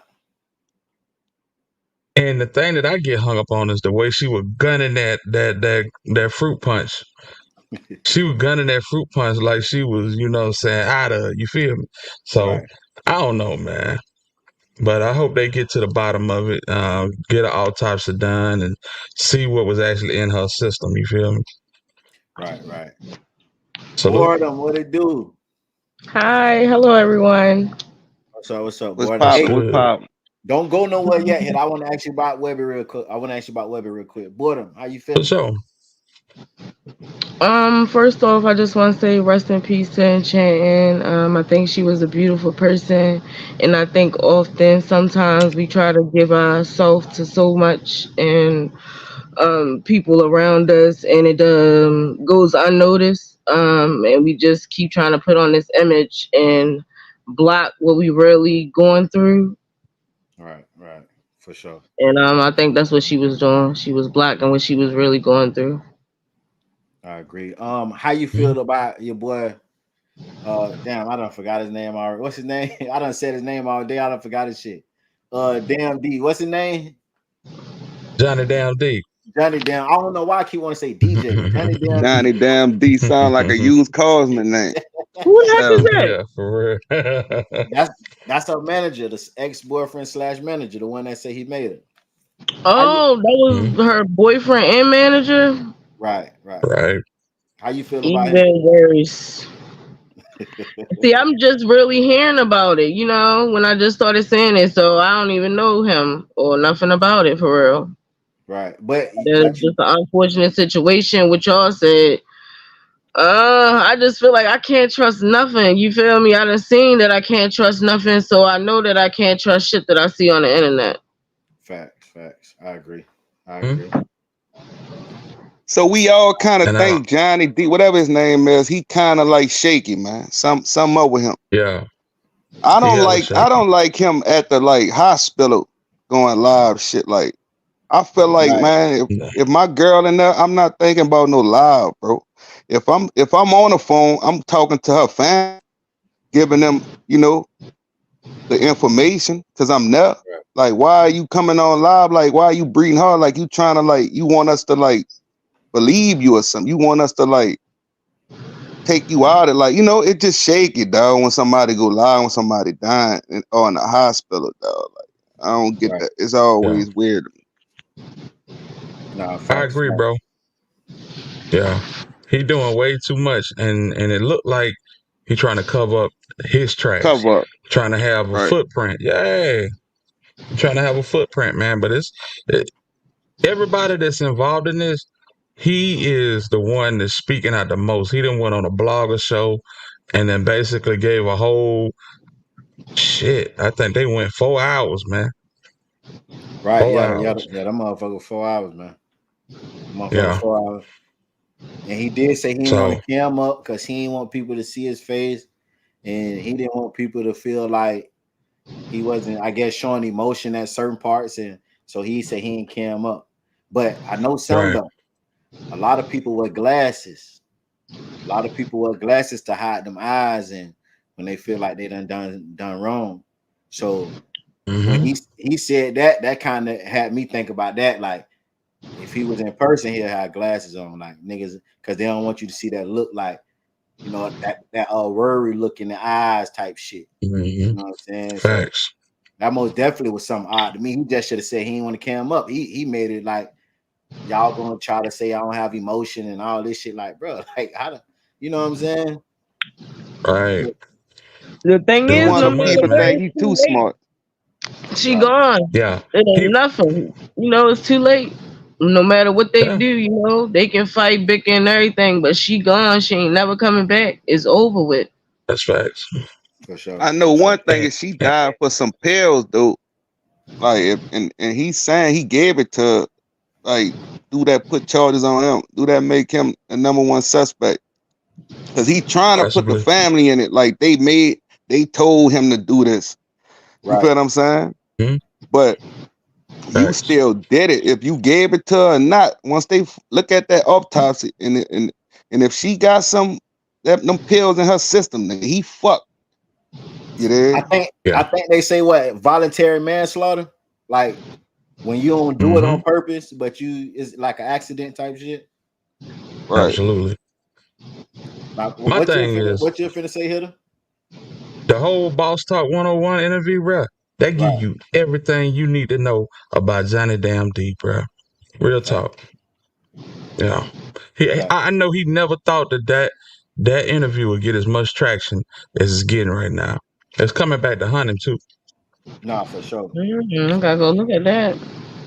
Yeah, go look at it. Y'all make sure y'all subscribe to Boredom Clicks too. You know what I'm saying? She trying to get monetized. She be over there with the vibes early in the morning.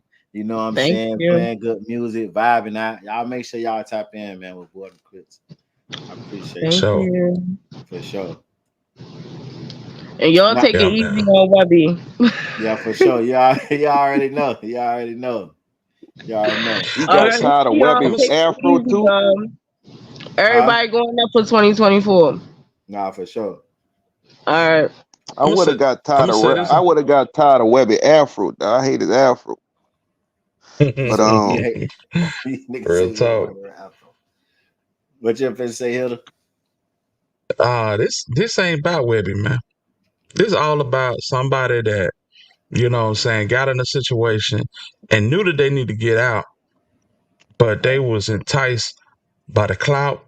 You see, when you get the type of clout that you get when you move in certain packs, fam, you don't want to go back to just starting at square one and trying to level back up. And I think this was this dude's problem was. You know what I'm saying? So he took it on the chin repeatedly. Fact. And who knows? Maybe Webby clipped him and said, hey, man, it's over with, man. You can go on back to the house. And that might have sent him over the edge. I know that's a hypothetical, but hey, man, that's realistic. That's hella realistic. You No, I know, agree. so. I agree. That nigga was in a Manny Fresh deal. Like Manny couldn't do nothing with Baby. He couldn't do something with artists for a long time. Collab like and couldn't get to the level he. That's what it felt like. I don't know what's the reason he killed himself, bro. Because you know it's him and his wife. You feel what I'm saying? Right. He did him and his wife. So like, why would he blame her too? And leave the kids? You feel what I'm saying? If he gonna crash out, you know, for because of that. Like I think it was family issues too, and I think that probably sent him over the edge if he did got like cut out all his water cut off. You feel what I'm saying? Because 9 out of 10 he had all his eggs in one basket, and that was Webby. Thanks. For him to go in there with them long ass paragraphs, that's a book. Like that's a tell it all book. So it's serious. You feel what I'm saying? So it had to be his last option. Like man, like he wanted his respect, man. He wanted to get compensated for it, but you know, I don't know what him and his wife was going through though for him to have her involved in the type shit. Think about it. If he was a babysitter, a referee, Uber driver, all the other stuff that he said that he was involved in, if you all of that for Webby, what are you for your family? See what I'm saying? Right. Nothing. How you got all them jobs? How you gonna have time to have for a family? That's a job. So that's you know, that's crazy. That's nasty work. That's nasty work, man. And maybe you found out about something that was happening at home, you know what I'm saying, that you might have shouldn't have found out about, and you went, you know, it's a whole lot of scenarios, but Webby ain't speaking on it. And I don't blame Webby, because I don't think it got nothing to do with him. You know what I'm saying? The only thing got something to do with him that he said that long paragraph before he died. It's just bad timing. A lot of shit be bad timing, man. Right. Now, Webby didn't technically come out and address the situation, but after it went viral, Webby posted a picture of him and Trill fam. You know what I'm saying? The CEOs of Trill fam and shit, and he had the song like what you know about me. He's spelling out his name and shit. So a lot of people felt like that was his way of responding, like this shit, like, you know what I'm saying? Like, bitch, I'm Webby, Trill fam forever. Cause you know, basically, like he said, like Derek with Super Unit and the label, like they not helping nobody. Like only people benefiting is them type shit. Thanks. So you know what I'm saying? A lot of people looked at that like that's Webby saying, bitch, it's Webby and Trill fam. You know what I'm saying? But he really didn't come out and address the situation. And I don't think Webby will. That just ain't Webby character to come out and, you know what I'm saying, and say nothing. I don't know, man. That's shaky. That's a little shaky, man. Like when a nigga op died, and they post a nigga that they killed, they homie that they killed, type shit.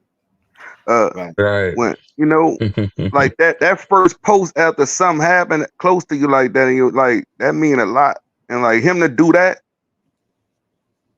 he was better off like not doing nothing, showing respects to dude. Like period. Like then to make it a controversy, like just to post like Trail family and like, you know. Now, he did post something before that, but I didn't really want to highlight it. So when the dude came out and it first came out, Webby posted his son. He shared his son post where his son was talking about a op ass nigga sneak dissing me on the net.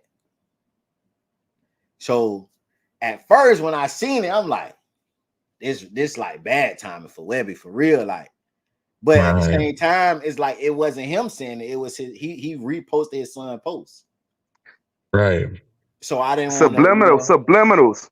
So if you Yeah. smart, you know subliminals, man. Like it's a simple subliminal, but it's just bad timing. Like, why would I wouldn't like you if you diss me, if you made a long paragraph. It wasn't no sneak diss. Nigga know who you was talking about. Like, it wasn't no sneak diss. So right.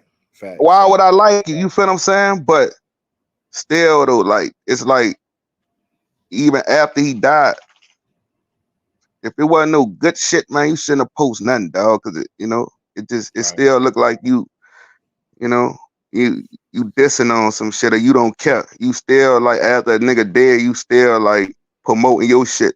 You just promoting like whatever you want to do, whatever you take. It just was bad timing, man. So. All right. Hey, now look, the next topic I got is YSL Woody. What I'm gonna do is I'm finna play this video, right? And I just want y'all opinion on it, and then I'm gonna have y'all drop down and we're gonna react to the Woody, and y'all can come back up if you want to. But I just want to play this video and I want y'all response to this. This is an old talk show. I think I played it a long time ago, but it just came back up. Try what it do. It just came back up. But I'm finna play this video and y'all just tell me y'all opinion on this video, bro. Hold on, bro. Let me cut my camera out real quick. Wait.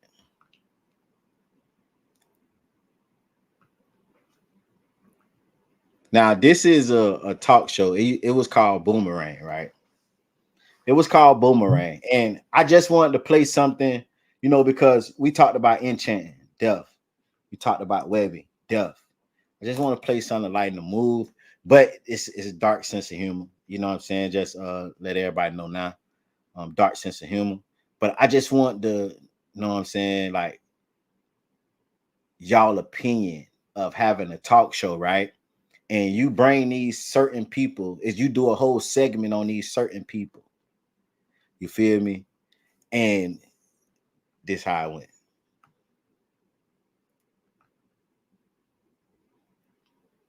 So these people, I guess, they went through situations where, like when you smoke and get cancer and shit, so you have to have voice box and shit like that. This is a whole segment on that, like them kind of people, or whatever the case may be. But this guy, he's the fucking host of the show. And he doing a whole segment on these people. Check it out.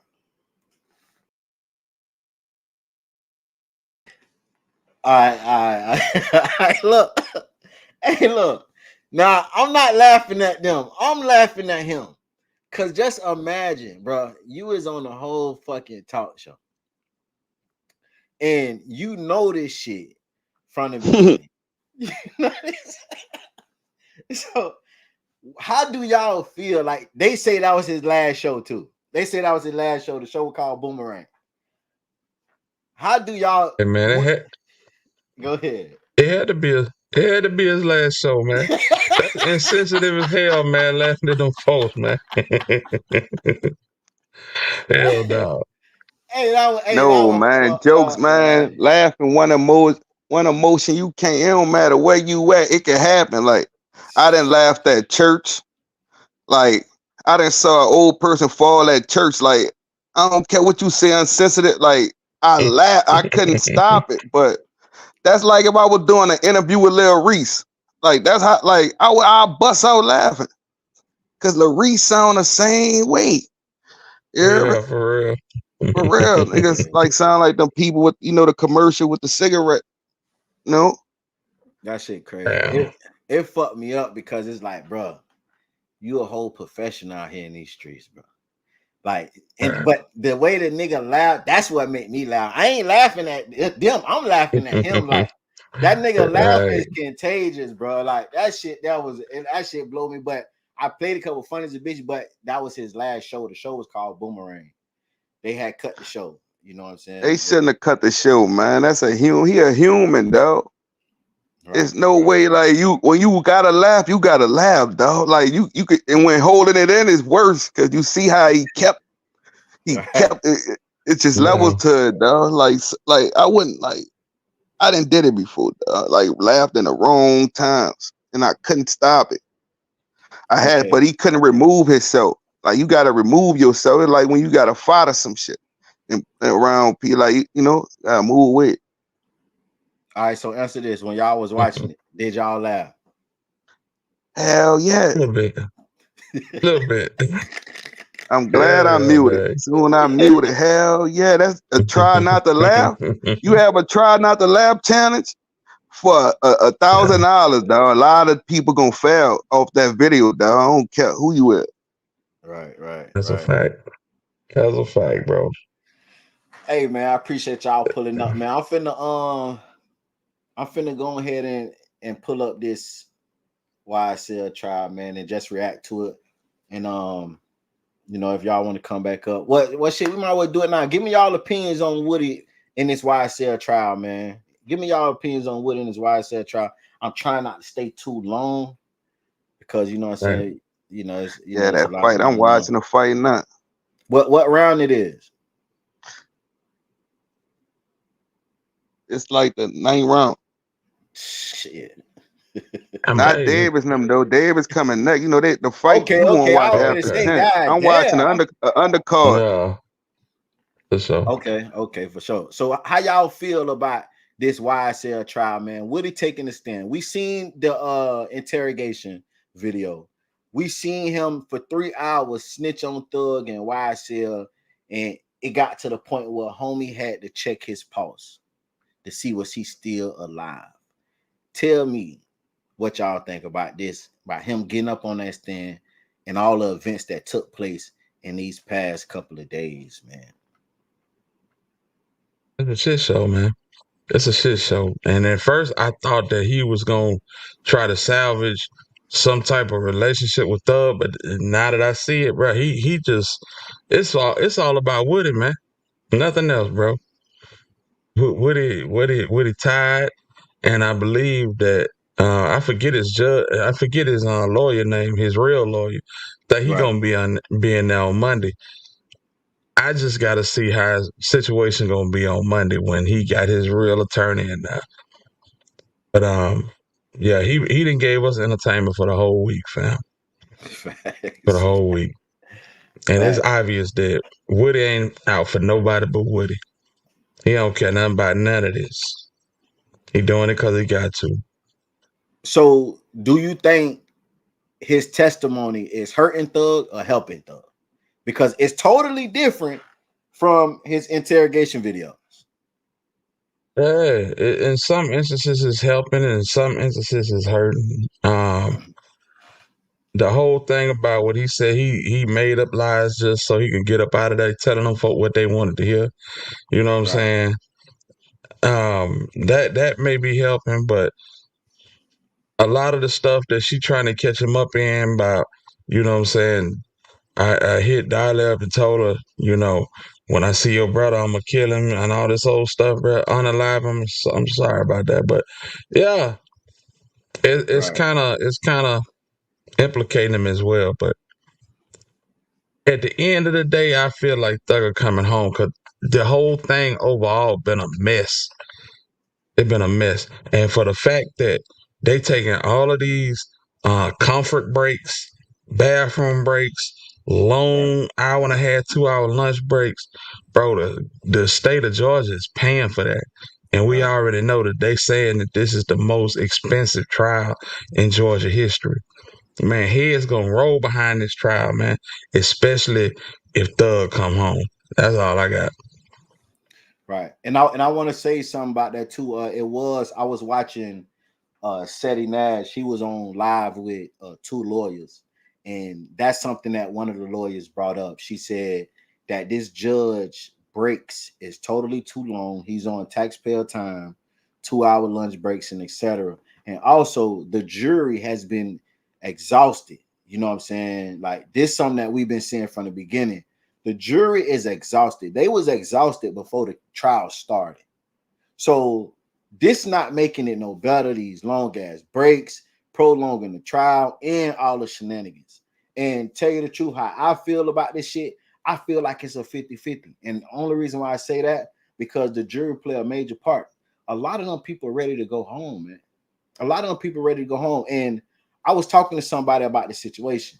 Okay, so you get excused from work, right? For being there, right? But think about this. I had looked it up. Your PTO jobs can choose. It's up to the job or the company decision to say, we're gonna give you a certain amount of money while you doing jury duty. And it's up to the job or the company to say, once your PTO run out, bitch, we ain't paying you. So just imagine, it's a lot of people that's in this jury box. PTO been ran out. They come to court and they go home and they bills still need to be paid. These people is ready to go home. So with that being said, I feel like it's a 50-50 chance, because some people might say, man, yeah, he guilty, man. God damn, like, you know what I'm saying? And some people may say, nah, he ain't guilty, man. They done did that bullshit, all that bullshit, boo, boo, boo. But it most definitely gonna be a situation where I feel like the jury, this trial is gonna affect their decision of just being here so long. Right.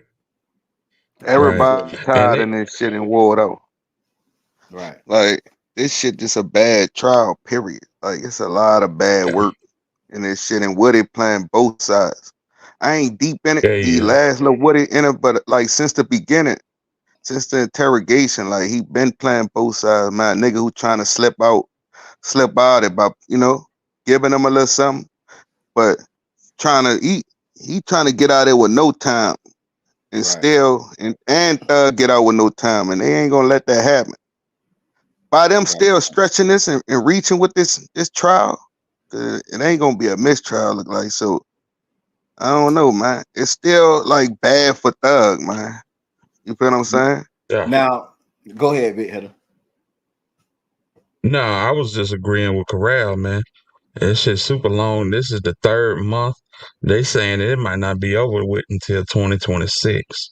So that's crazy. That's crazy work, man. It's the 3rd month. It's the 3rd month. They only had about 4 witnesses come up, and they say they got 300 witnesses to go through. And if it took 3 months for only 4 witnesses, 300 witnesses? Yeah. Man, Ain't no way. Ain't no motherfucking way, man. That jury gonna be mad as a bitch, man. That jury gonna be mad as a bitch. Man. Now, I will say this. Go ahead. You seen how they were throwing them signs back and forth to each other, the judge and the prosecutor? You notice the day after they got outed for throwing them signs back at each other, they cropped the screen so you don't see nobody but Woody now. Facts. So yeah. Facts. And that's crazy, man. Let me tell you something about this. And I ain't gonna go too much in debt, because with that situation, it's a situation of if you know, you know, right? But when I seen that, I instantly said, this is a situation and it's an issue, right? But it's gonna get swept under the rug, because this is bigger than the YSL trial. If they shed light and if they speak on what happened in that clip, then that right there is going to be looked into when it comes to the whole justice system in court. Because I agree. This shit is bigger than what we looking at. This shit goes on in every court. And if they shed light on that, the whole system going to be under a microscope, and Thug is not big enough for them to be able to shed light on that and take down the whole fucking court system, because it goes back to, if you know, you know. This shit is like a sorority. This shit is a sorority. And they communicate through hand signals. And I ain't gonna go into deep, but if you watch your YouTubers, right? The YouTubers that's involved in this sorority, you knew who they was the day after this clip came out. I'm gonna just put that in there. I'm gonna put that in there. Okay. Without me saying too much. I'm gonna put that in there. So that right there was recognizable. That was recognizable, but they not gonna shed light on that because now we gonna shed light on the whole justice system because it happens everywhere. You know what I'm saying?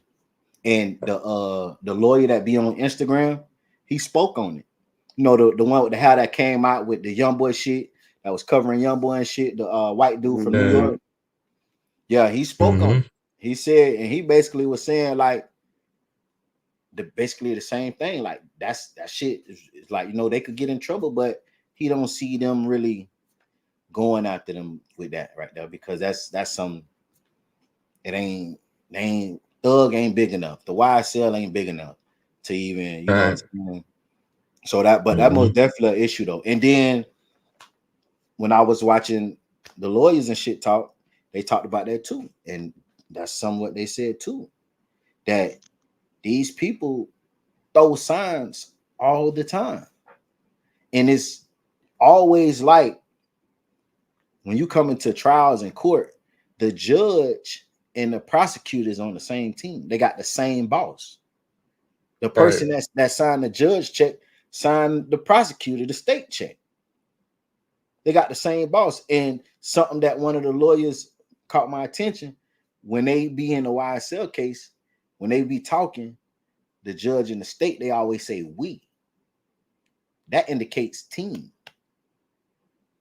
When the judge addressed the state, he say we. When the state addressed the judge in certain situations, whenever they be sent, they say we. When the opportunity comes to use that word, it says we. So that lets you know right there, that's a team. Facts. It's all about friendship. That's why they say when you get to a certain level, it ain't about money. It's about who you know. Right. You feel what I'm saying?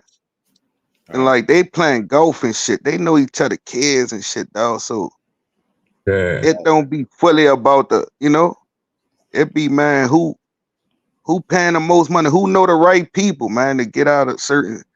And it look like Thug don't know the right people like that because how they stretching this shit. So they looking like they ain't stopping till they get something. And they want to give him some kind of time, man. You feel what I'm saying? But if he, you know, if he try to like in the future, what you call that shit in the future, man? When you try to like get out of jail, when you trying to call that shit. When you trying to, what'd you say? When you trying to get out of jail and, well, you don't. What? Say it again. When you go to jail and like they find out something wasn't wrong in this shit and they try to like have a retrial or some shit. I feel like he want, something like that. He probably, you know, that's probably some type of shit probably gonna happen in this situation. I feel like furlough, appeal. Huh? Pat G said appeal. Bosses say furlough. But my thing is, and something that I see Jody saying, Thug most definitely going down for something. He's not gonna, you know, just come out of this situation scot-free. Now, the jury might don't see him guilty of the RICO, but they gonna find him guilty of something. They felt like, okay, you did something though. They ain't show us, or they ain't prove without a doubt that you did what they saying, but you did something, and we don't know what you did, but we know you ain't innocent, bitch. So I agree with that. They most definitely gonna find him guilty of something. But I can feel like he can find his way out that shit, man. Who's to say if they don't find him guilty of nothing, that them feds ain't waiting for him when he walk out the courtroom? That's all I'm saying. Facts. Yeah. Because this is a state RICO. We can't forget that. State It's RICO. State RICO. Now, Now, Mhm. I was talking to somebody close to him, right? And that's something that we was talking about. I was saying, well, she said it too. She was like, I feel like the state just trying to drain them. You know what I'm saying? I'll say, well, that's what they do sometimes. The Fed will let the state drain their finances and then come in and take the case over. Now, that's why a lot of people take the deals because they don't got no more money and shit. But she looked at it as saying like she feel like if the state was gonna take the case over, the feds, they would have been came in because there's been a lot of situations where the feds overrule the state. So when the state come, the feds gonna be like, nah, that's us, and they take that. So they feel like, do y'all feel the same way that if the feds really wanted them though, they would have took them before all this with the state, or you think that they just let them run them finances out and you know what I'm saying, and then gonna grab them after like Big Hitter said, after the state, they're gonna come and grab him. Because that's what Woody is afraid of. Woody got immunity, right? But he still can be charged federal. Right. So Woody is really scared to talk because he got immunity with the state. But if he admit to these murders and shit like that, when he walk out that bitch, the feds come pick him up. And he probably already worked for the Fed. That's probably his boss is over there. You feel what I'm saying? Right, for sure. Y'all make sure I hit that like button, man. But hey, man, I appreciate y'all, man. Like I said, I'm finna react. We're gonna react to this. And if y'all want to come back up, you come back up, man. Y'all make sure y'all Appreciate both y'all, man. Shout out to Hitter, man. Shout out to Music, man, from like let me on this platform. Shout out to the chat, man, all the lawyer ones, the mods, man. For real, though, man. God bless y'all, man. And I'm still gonna be watching it. I'll pop up if you need me.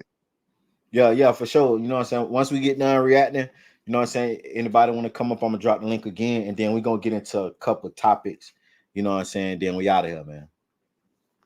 Hey, man, salute to you, bro. Salute to the chat. Salute to the mods, man. Appreciate the opportunity, man. You For know what sure. it is. You already know. Y'all make sure y'all go subscribe to Correll. Go subscribe to Alabama Hitter, man. Alabama Hitter, he be over there cooking on his channel, man. Not cooking like food. I'm talking about cooking like game. You know what I'm saying? They have good conversations over there. You know what I'm saying? They talk about everything from Memphis talk to current events and etc. So y'all make sure y'all tap in. And Correll, y'all go straight to him. Correll be floating everywhere too. So y'all tap in, man. Make sure I hit that like button if you want to donate to the channel. Cash up in the chat, pin at the top, super chat. Y'all already know. But let's get into it, man. It says Lil Woody become infuriated, fires his attorney during a testimony in Young Thug trial. So for the people that don't know, Woody lawyer went on vacation, and he been having like substitute lawyers, and he got rid of the other lawyer. Like, bitch, like, nah, his exact words was, why do I need a lawyer? Like he feel like he not in a situation that he need a lawyer. But I feel like Woody should have a lawyer, because by you having a lawyer, it's certain things that you don't have to answer. It's certain things that you know what I'm saying, that you can avoid by having a lawyer. But I did realize that Thug lawyer been objecting a lot of things when she asked Woody. So he kind of, Thug lawyer is technically kind of playing his lawyer, Woody lawyer, because it's a lot of questions that she asked Woody and Thug lawyer objected. So it might be a situation where Thug lawyer is helping Woody lawyer on the back end until he come back Monday. But let's just get into it, man. We just gonna react to a couple minutes of this, and then I'm gonna go react to the couple minutes of the next one, and then we're gonna get into topics. I want to touch on perspective with Bank. Basically what Big Bank do. Y'all know Big Bank from Atlanta. He changed his life around. CEO of Duct Tape, was one of the mans at that time. You know what I'm saying? Big name, big heavyweight, Big Bank. Salute to him. I'm gonna go ahead and give him an introduction when we get to that, but let's just tap in right here real quick. I just want to play a little small piece of this and small piece of the next clip. You know what I'm saying? Because I'm pretty sure a lot of y'all have seen it already. You know what I'm saying? Everybody been going live and talking about it. A lot of people been hitting me up like, you ain't going live and reacting to the trial. And I just feel like, bro, like everybody I rock with, they already going live. So you know what I'm saying? Like it's no use of me sitting up there, everybody else going live. But if that's something that y'all really want, you know what I'm saying? People that really rock with me, y'all want me to go live and really react to the to what's going on with Woody and shit, y'all just let me know. But other than that, I just been chilling. I just been watching everybody else, you know what I'm saying, go live and get their opinion on the situation. So, you know what I'm saying? Like I said, I wasn't really into the Thug trial and shit, but when Woody stepped in and his testimony, it kind of like, okay, let me see what's going on. So, you know, if that's something that y'all want to do, I'm gonna put a poll up tonight and ask, you know what I'm saying, do y'all want me to react to the trial? Let me know, because listen, at first off too, y'all know I go to bed late. So then that means I have to get up early as a bit, you know what I'm saying, to catch the trial anyway. So, you know, y'all just let me know though when I put the poll up though. But let's get into it, man. Defense counsel at State's Exhibit 342, Yankee Oscar. First, let's start there. Are you able to recognize anybody in 242 Yankee Oscar? Nope. And why is that? Do you not know anyone, or you can't see it? Why can't you? Objection, Your Honor. Ask for answer until you recognize. Oh, sir. Why can't you recognize? What you mean? Do you not see? What do you mean when you say you don't know who? I can't recognize the picture. Do you see yourself in that picture? No. Do you not see yourself? Your picture blurry.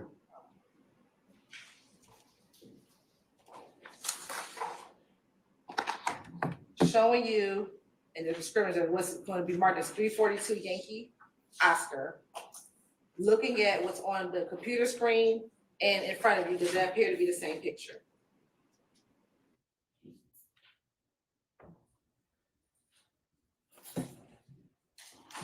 Yeah. Now, have I just zoomed that picture in? Yeah, you zoned it in. Okay, now that it's zoomed in, are you able to identify, looking at what's on the screen, who's in that picture? Yeah. Okay, who's in the picture? Me? Anyone else? Yeah. Who? Shannon and D. Okay, which D? Is that the little D we were talking about yesterday? Yeah. Okay. And does it, all right, Your Honor, this time the state would like to tender 342 Yankee Oscar into evidence. Any objection to the state's 342 Yankee Oscar? Basis? Overruled, sir. It's admitted.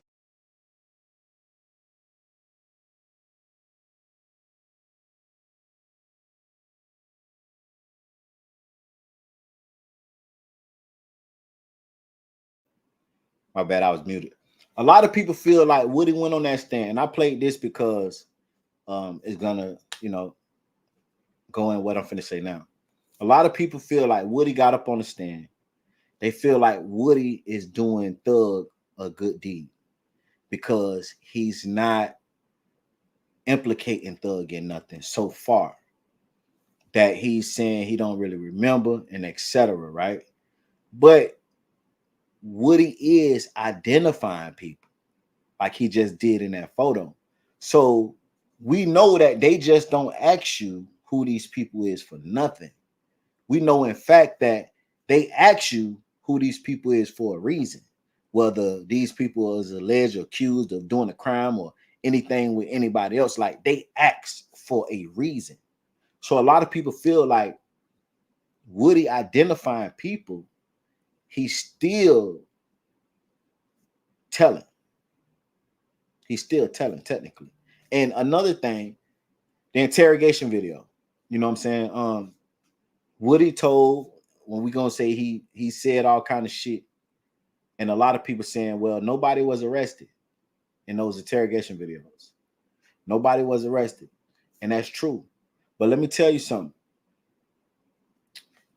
Even if you lie on somebody to the police, right? What that does is you put them under a microscope. So let's just say if I lie and say, well, Johnny is the one that shot me, knowing I don't even know a person named Johnny. But let's just go say Johnny from the South Side shot me, right?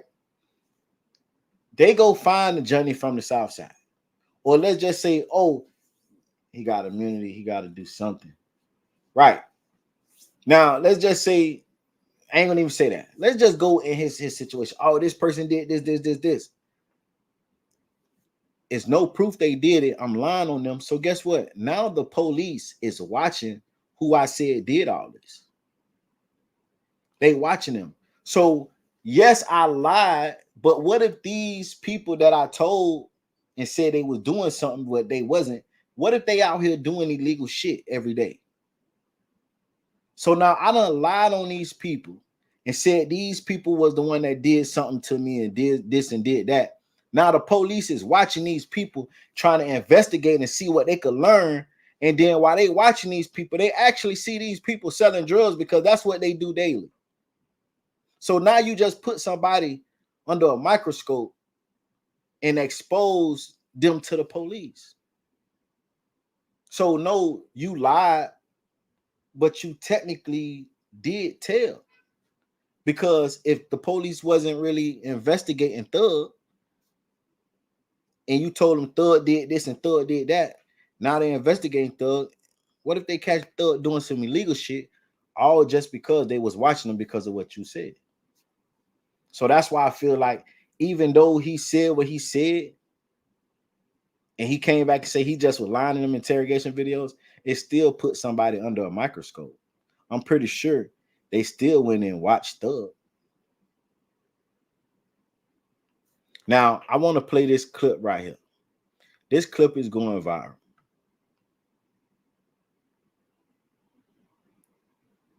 This clip is going viral right here. Well, Woody was in the court. And they saying that Woody is saying that the lady smelled stank. But somebody told me, like, he just telling her to back up. Like, he's not saying like she stank. So I just want to get y'all opinion. Pat G say true enough, telling Scott say he told enough. He told enough, he ain't got to tell. And that's another question. Will the jury still take what he said in the interrogation videos? Because they probably looking at it like now, like it's gonna be some people say, well, he just saying this now because of Thug in front of him and he don't want to look like a snitch, but he actually said an interrogation video. And if you think about the Tory Lanez with the what's her name? Was Kelsey or something? You know, Kelsey, I think that's her name. You know, she said that Tory Lanez did all this and that, but when she got on the stand, she said he didn't. But they still use what she said when she did the interview. But if y'all not following me, man, go follow me on Instagram, Music101CEO. I'll go follow me over there, man, and run it up. Get them followings up, man. I had like 2 pages. I got them took. One page was at 12,000, other page was at 20,000. So I was like, fuck that, you know what I'm saying? And you know, once I started doing YouTube, I just created this page for YouTube. But once this page hit 10,000 followers, I'm gonna make me another personal page outside of this page. So y'all run me up, man, so I could make my personal page. But this right here is a video that I want y'all opinion on it. Now, your boy is on the stand, and to me, he seems like something ain't right. Like, I thought it was a smell, but I seen somebody in my comment say he's trying to sneeze and he telling her to back up. Y'all tell me what you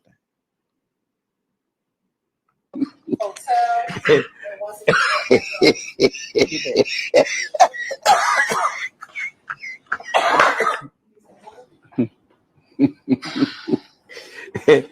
64 Echo Hotel.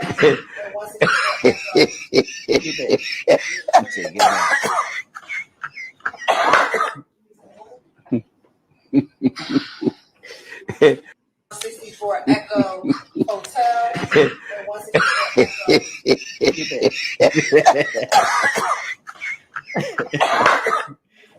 All right, so first he had the stink face though. I can't lie. He had the stink face first. He had the stink face first. And then he was like, get back, get back. So was that a situation where he was finna sneeze and he didn't want to sneeze on her? Or that was a situation where she was stank and he couldn't take it? Because he did have the stank face. Like he was like, and then he put his shirt over his nose. What y'all think, man? Do y'all think he was saying she was stank? Because mind you, not unless she just farted on the low and she was stank as a bitch. Because mind you, they've been doing this shit the whole day. So why all of a sudden now, you know what I'm saying, she stank? Unless she farted and let one of them silent ones out. I don't know, man. That was a lot of speculation, man. But I do have some other topics, and they did say that the fight finna start. So what I'm gonna do is I'm gonna say these other topics. He needs to be a comedian. Hey, man, he most definitely did his shit. He most definitely did his shit. Tuna breath or tuna legs. What up, Kimberly Roxy? Y'all make sure y'all go subscribe to Kimberly Roxy, man. Blue, what it do? Say Woody was clown and he been acting up. He's most definitely putting on the show. I must say that. He most definitely putting on the show. And I feel like what he said before he got on that stand hurt up. And I feel like it's up to the jury, what the jury feel. And like I said, some of them gonna feel like he told the truth in that interrogation video. And some of them gonna feel like he didn't. And some of them gonna feel like he just doing this shit because he don't want to look like a snitch no more. So it's gonna be a 50-50 situation. Monday, I will go live because I do have a couple more topics that I want to talk about. Like I was finna talk about the Big Bank podcast. It's basically like perspective of a man and a woman. And it's a couple questions that people is wanting to know. So I'm gonna go live Monday, and we're gonna get back on that. And I will react to YSL Woody. What they did, I seen a video. I haven't seen it, but I seen what somebody posted it. They took all the moments, viral moments, and put them in one. And we just gonna break it down, man. Because like I said, the YSL case in the trial, it been boring to me. It been boring to me. I wasn't really into it, but Woody done made it interesting. I do have a situation where a special guest want to come and link with me, and that's close to Thug, and they want to do basically like a sit down and break down some shit, and we're gonna see how it go. You know what I'm saying? So be on the lookout for that. But like I said, I'm finna put up a poll. If y'all want me to start reacting live to this case while it's live, y'all just go vote on the poll. Like I said, I wasn't really into it, but Woody most definitely making it interesting. But I appreciate everybody that pulled up. Y'all make sure y'all hit that like button, subscribe to the channel. I got a couple more videos I'm finna drop. If y'all haven't seen my last couple of videos, y'all make sure y'all go check them out, man. Like I said, I appreciate y'all.